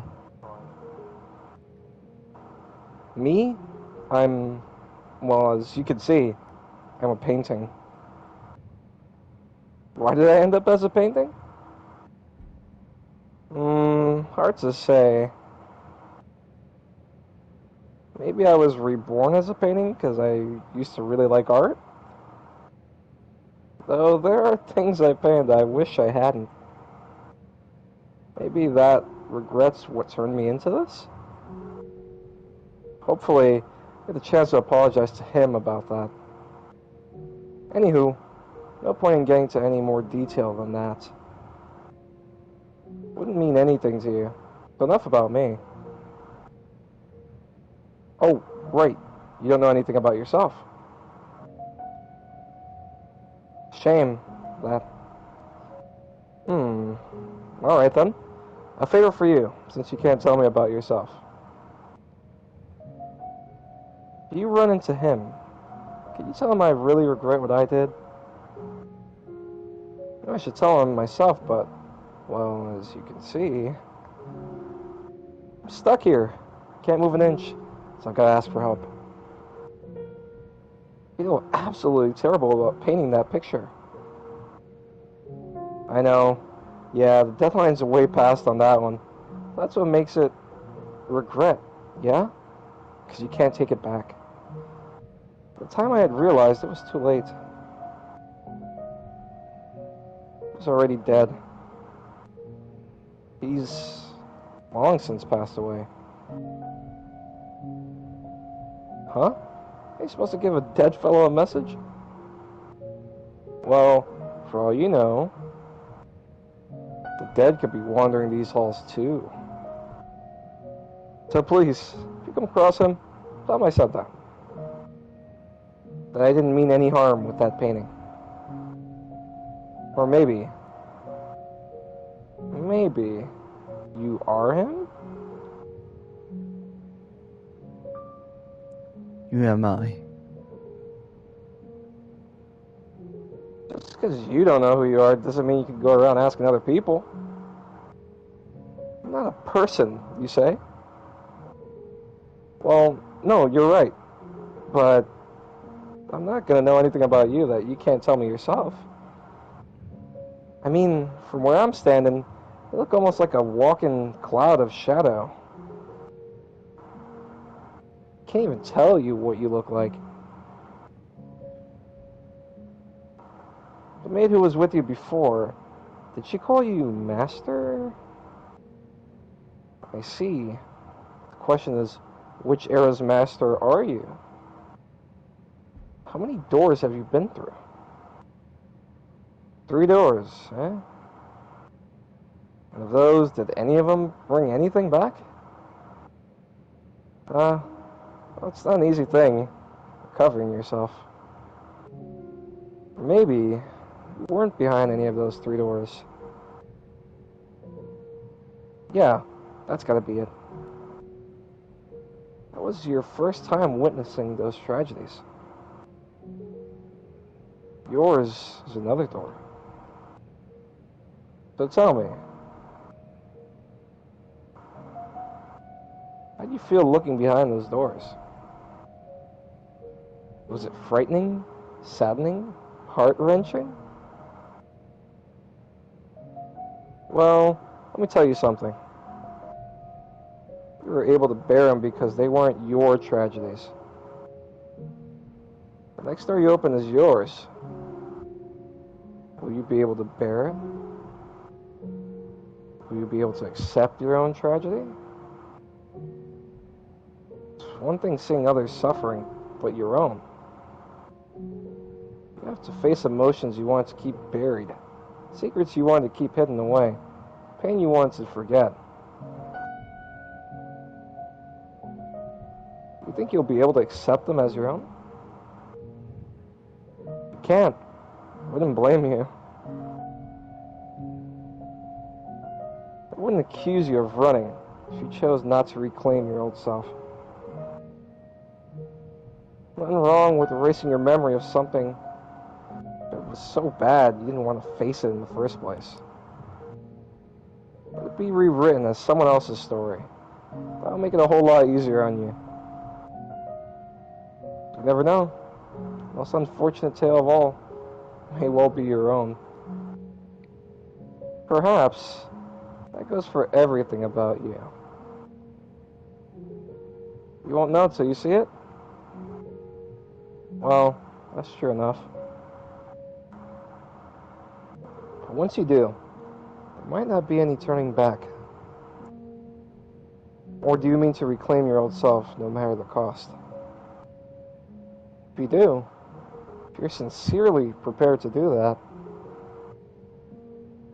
be wary of the tale that comes next. The tragedy that seems too beautiful to be real. Precisely that. Fabrication. It turns out you're someone from behind the next door. Perhaps you're my... What is this place? Oof. Talk about some hard-hitting questions. I'm probably not the one who will be able to answer that for you. I don't have a very deep connection with this mansion, you see. I swear it. I got nothing to gain from lying, do I? It's my regrets that have turned me into this. I wasn't summoned here by no one. That said, there is one thing I can tell you. This place summons people. People who have ties to something that happened long, long ago. No one knows anything even happened. I didn't know either, though she told me. Though I haven't the foggiest how much of it's true or not.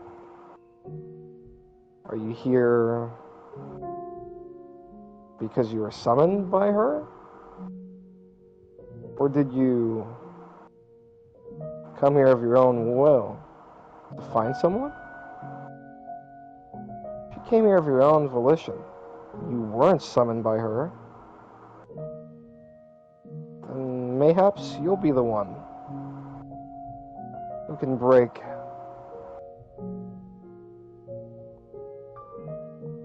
Who is the maid? Might as well ask her that directly. But she won't say till you've regained your old self. I see. Well, in that case, if you want to know, you know what you got to do. Entirely up to you whether you make an ally or an enemy out of her. No guaranteeing she's even right in the head. You never know. Maybe you're not the only one who hasn't found themselves.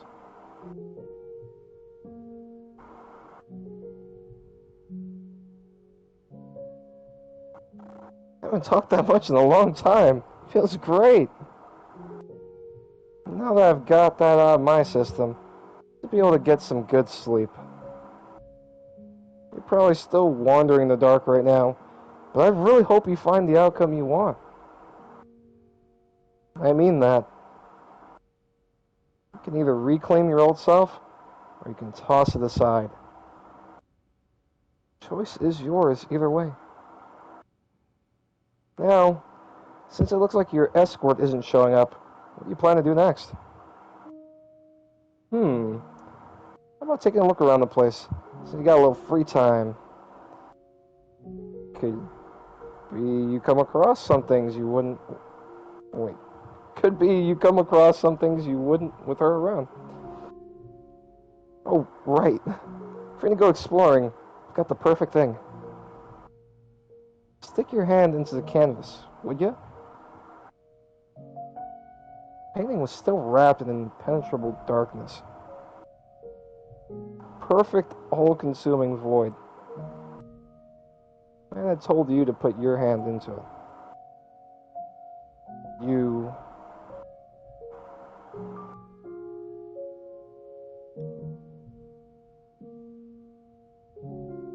extended your hand for the painting. The moment your fingertips brushed against the darkness, it swallowed your entire hand up to the wrist. No, no, not there. That tickles, a little to the right. As the man in the painting had instructed, you groped around the inside of the darkness. For long, you felt something hard at your fingertips. Clenching the object, you withdrew your hand. Your arm was still intact, fortunately. Spread your fingers, and there you found the key.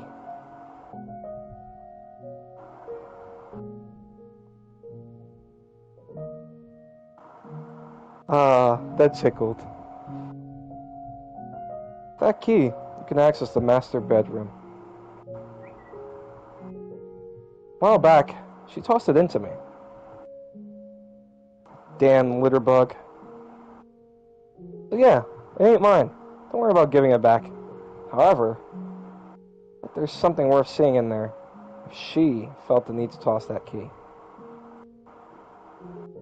Alright, well, I'm gonna get some sleep.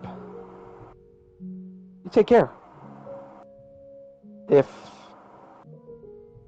you happen to learn my name, come pay me another visit. Should the fancy strike you.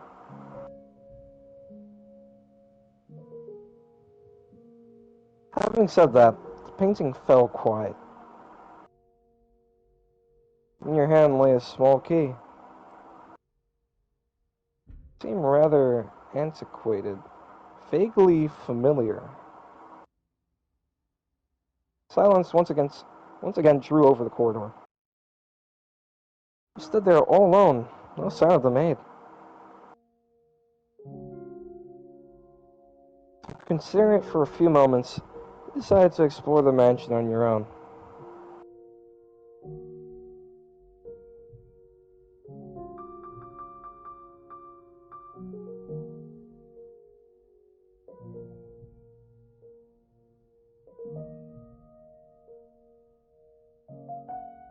You inserted the key you had been given into the door's keyhole. With a twist, the door opened.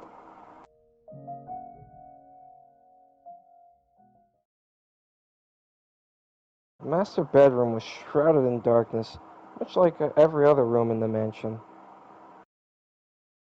It had evidently been left unused for some time. The air in the room was stale and forlorn.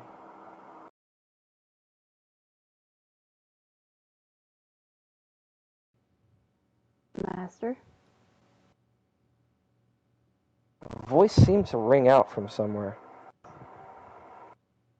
Come on, get up. Up with you. Master!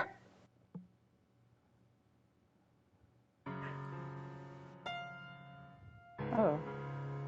Keep going. See what I tell you? It's so much nicer in here with little light. Without warning, your whole world took on bright, vivid colors. Light streamed through the window, illuminating a well-lived bedroom. Well-lived bedroom. A woman's silhouette stood before you. Wait a sec. Don't you hide under your bedspread. Get out of there. Oh, but Master, you agreed that I could open the window. Don't worry, I put curtains up. If it gets too bright, you can draw them. Mornings take the best parts of being outside and squeeze them all in those same few hours. You don't have to go outside in the sunlight for it either. Just listen to all the wonderful sounds.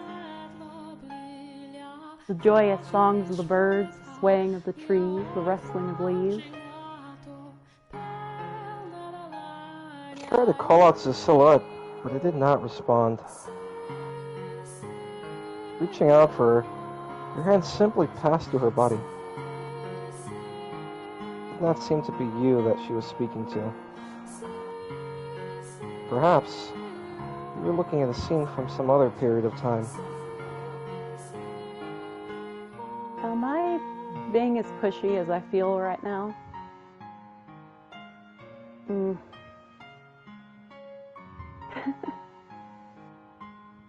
I completely misjudged you. You're the exact opposite of what I thought you were. Let's see. I thought you were cold and cruel, heartless and incomprehensible. But I'm beginning to get a better idea. You try to put on airs, but you're really rather childish. You have a short temper, but can be surprisingly playful. What else? You have a pretty difficult personality, too.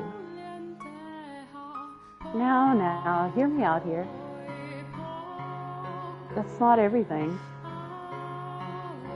You gave me a chance to talk, and you listened intently. You can be kind of nice, too. We agreed that we would live together, not just in the same house, so we've got plenty of time to add more to the list. And I hope you can make your own list about me, too. This is just the beginning, after all. We've got a long, long time ahead of us. Plenty enough to get to know each other, no? Let's not waste any more time, then. What do you say we do something today that we haven't been able to before? Where should we begin? Ooh, I know. We can get this place cleaned up. Now that there's some actual light in here, we can see all sorts of things we'd probably rather not. Like dust. All over the place.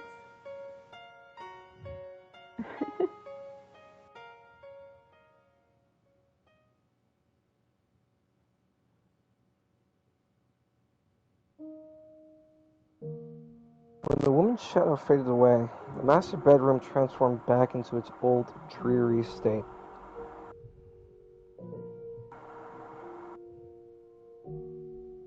Master, can you say my name?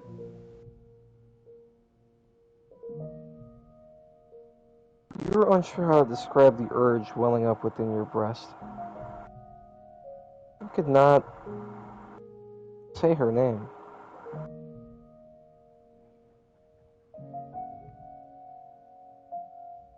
You stood unmoving in the master bedroom for some time, but it did not appear anything else was going to happen.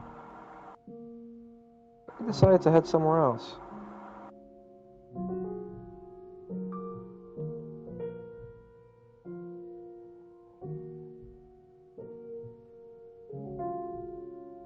You made your way to the mansion's entrance. There was no one around, nor any source of light. Groping through the darkness, you found the front door, which is sealed shut with a heavy bar. Pressed against the bar, but it remained firmly in place. The door did not budge either. But you could not leave the mansion. Burn the witch. Crucify the impure. You made to step away from the entrance. You heard a muffled voice. Looked around, but unable to determine the source of the voice. Nor could you be sure whom you'd heard either. Giving up on finding anything at the entrance, decided to head somewhere else.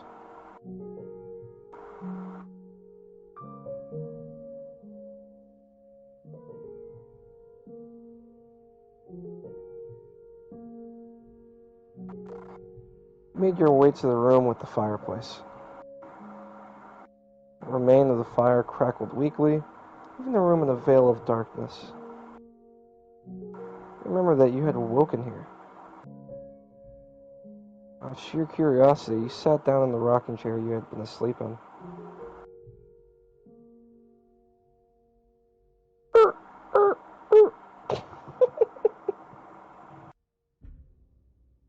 It was as soothing as a cradle to a baby, and in short order, you found your consciousness drifting from your grasp.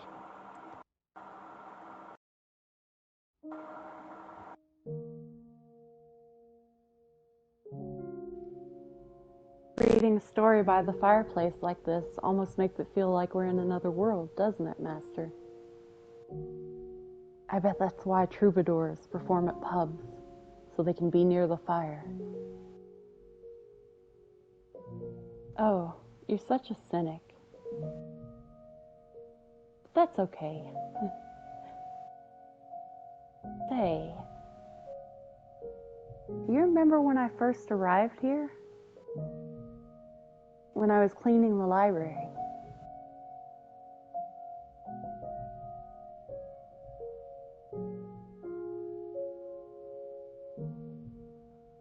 Your eyes slowly slid open. Fragments of a pleasant dream lingered in the back of your mind. Crackling of a fire, taste of warm wine. However, there's nothing pleasant about the fireplace sitting before you. No warm, crackling flames. In fact, the brisk air of the room overpowered the remnants of embers left there. Chill ran down your spine. Afraid you might freeze stiff if you stayed there much longer, you resumed your exploration of the mansion.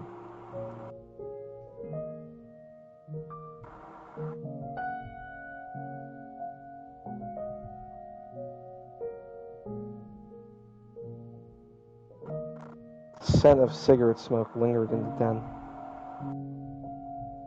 However, the room was silent. Not even an echo of the men's chattering remained. Something was moving. Billiards balls. There was no one present to strike the balls. They rolled spontaneously around the table. The paths they traced across the surface were rough and erratic, contrasting that of when the former master had held the cue.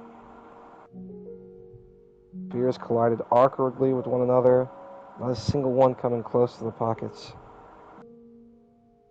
An experiment, you pulled a ball off the table. In response, paths of the balls became even clumsier. Having lost one of their targets, they began bouncing aimlessly off the cushioned walls of the table. As you stared intently at the table, Maid's voice rang out from somewhere in the room.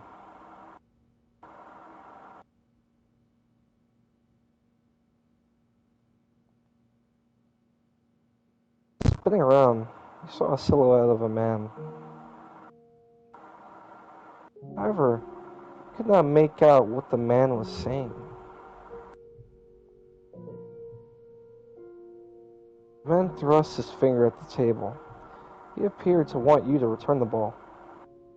You reluctantly placed the billiards ball back on the table.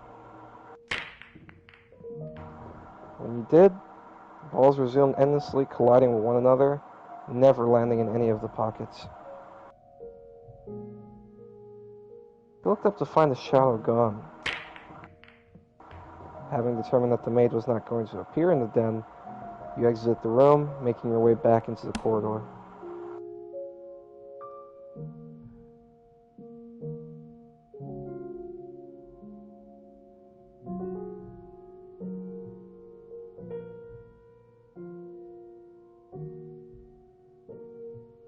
Light.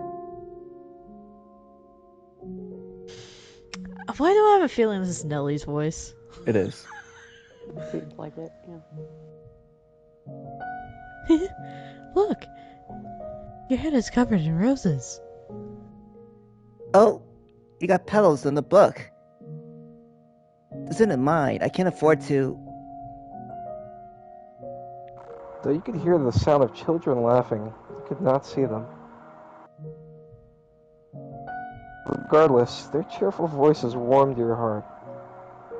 You decided to linger there in the garden for some time. Along with the children's laughs, wafted a sweet fragrance. The wind blew, whisking flower petals up into the air. It was an enchanting sight. But after a while, the roses began to wilt. You could no longer hear the children's voices either.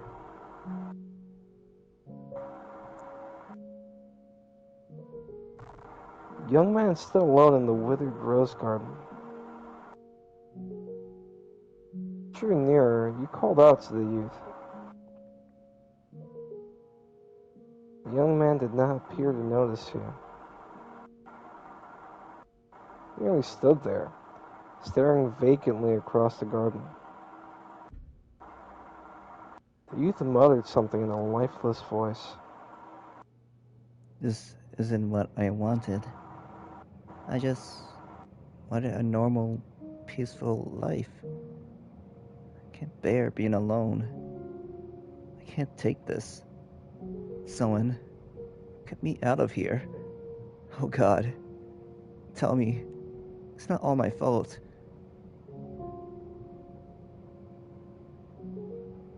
You tried to call to the young man several times, but he did not seem to hear you. He simply continued muttering to himself. Before long, the youth's shadow faded into nothing. Able to bear the chilly air any longer, stepped back into the mansion.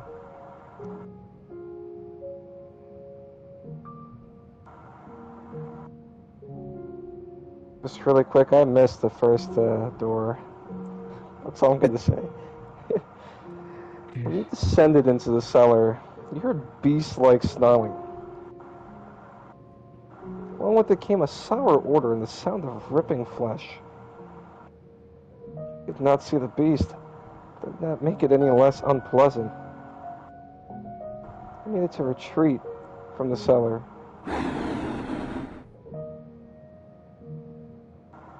But before you could, a shadowy creature lunged at you. You reflexively squeezed your eyes shut. For several moments, you opened your eyes again to find a silhouette of a man standing in place of the beast. You and the shadow stared at one another for some time. You asked the shadow a question, and the shadow responded.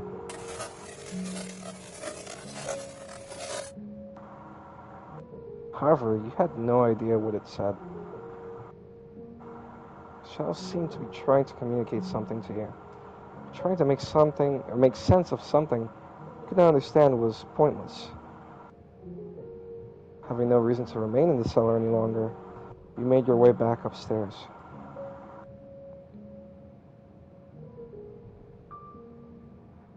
How dare you not know his native language?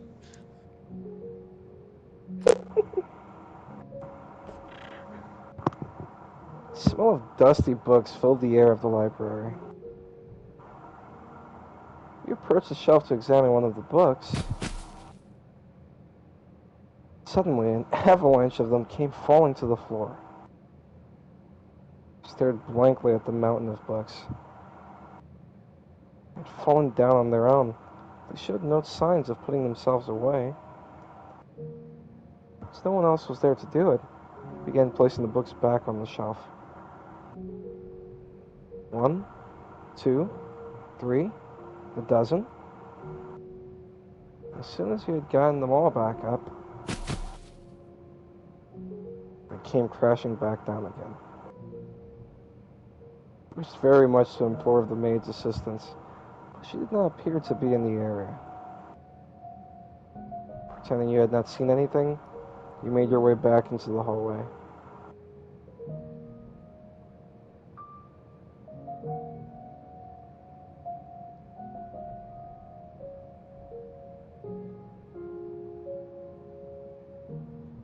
You approached the stained glass window. An array of pews was arranged facing the stained glass. There seemed to be an air of tranquility about the room. You sat down in one of the pews and stared quietly forward for some time.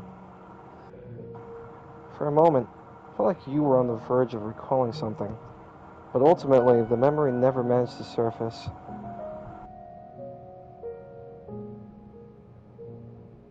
The maid did not appear to be there. Where could she have gone? You decided to resume exploring the mansion.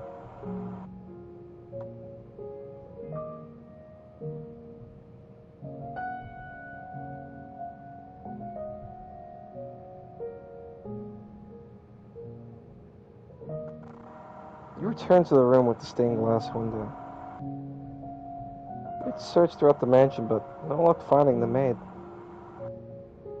You felt somewhat tired, though you were not quite sure whether it was physical exhaustion or otherwise. You had little interest in doing any more moving about. Taking a seat in one of the pews, you gazed up at the stained glass. Staring solemnly down back at you was the archangel, set to weigh the souls of the deceased. Perhaps he was trying to weigh your soul?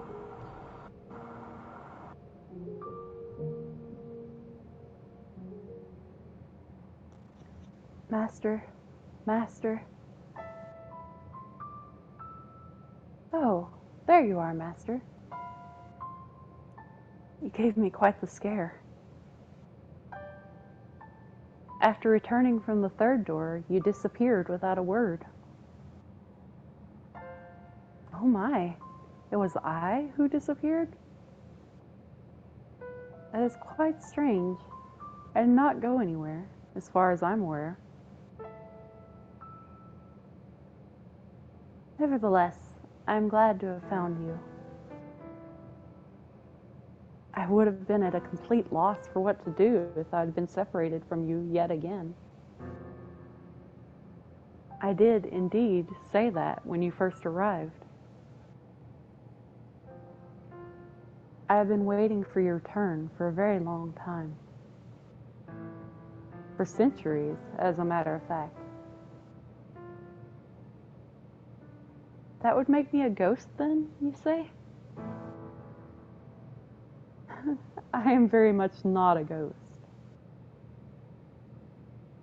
Would I be able to hold your hand if I were? Saying this, the maid took your hand. It was cold enough to send a shudder down your spine, completely devoid of life. But as chilling as it may have been, you still took comfort in the feeling of her hand in yours. The maid looked down at you with gentle eyes. After a few moments of silence, she sat down beside you. The stained glass is quite beautiful, is it not? Every time I see it, it brings a tranquility to my heart. A dreadful, deep-rooted curse afflicts this mansion. However, this room is the one exception. Can you feel the purity that hangs in the air, Master? Yes? What is it, Master?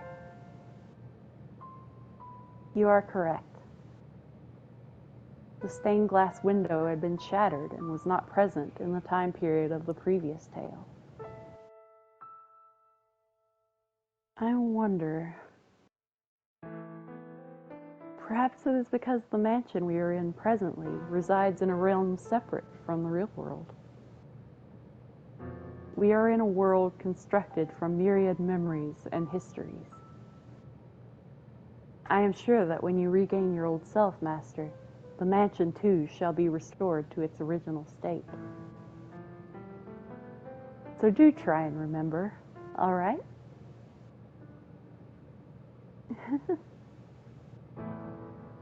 Oh, yes. Where did you go in my absence, Master? I see. So you explored the mansion then? And did you find anything noteworthy? Memories? I am not quite sure what you mean. How peculiar. As a servant of this house, I pride myself in being aware of most everything present within these walls. I wonder whose memories they could be. The key to the master bedroom? Why did I throw away the key? I beg your pardon? You say a painting told you? You could see perplexity on the maid's face. You had never seen her make such an expression before. I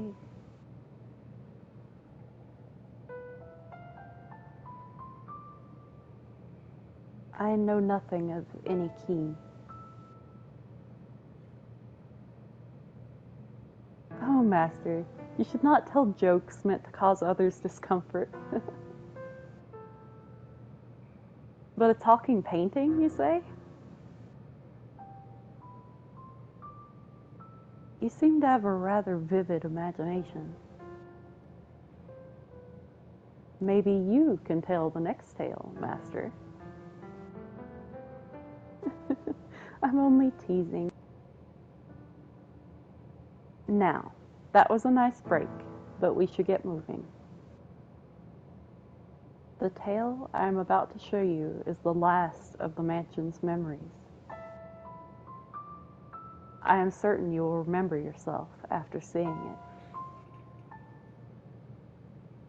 To our feet. The final door is not far. And please, do not let go of my hand. Holding your hand, the maid led you to the far end of the room. Crossing beneath the stained glass window, a little door came into view. Our destination lies at the top of these stairs. There we will find one last door. She pushed open the metal door, revealing a long, long spiral staircase.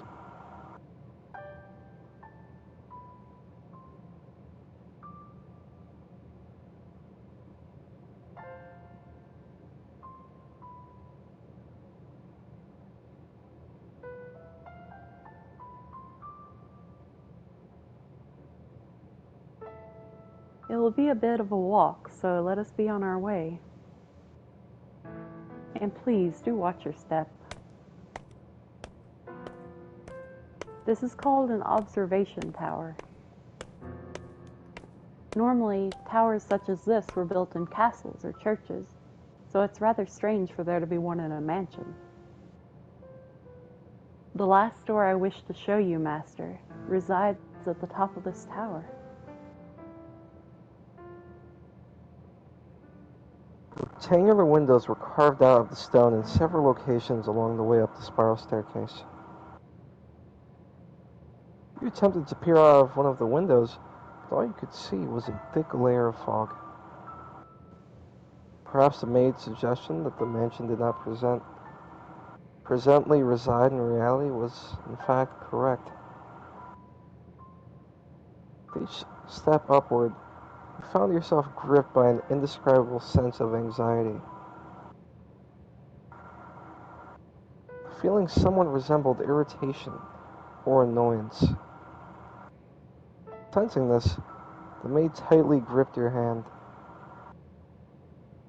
There is nothing to worry about. You will be fine. It is all in the past. No matter what may happen, as long as you do not let go of my hand, you have nothing to fear.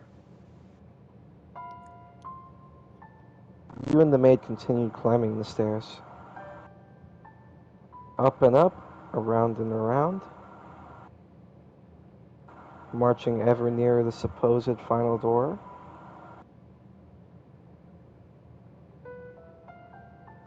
High up into the tower, as the light from below drew distant, a rotted wood door came into view. Patches of what appeared to be blood stained the surface. Holes had been bored into it with sharp objects of some sort. You heard a scream from far below, where no one should have been. Kill the witch, kill the witch, kill the witch. Burn her, burn her, burn her. You were struck with fear. Next moment, the maid opened the door. And then...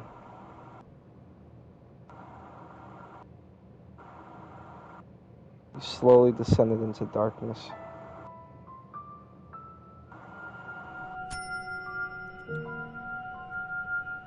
To be continued. Yeah, that gets me hyped for later today. Yeah. They're talking about the final door. I mean, I don't want to ask for spoilers, but is this really it? Do you want the real answer to that or not?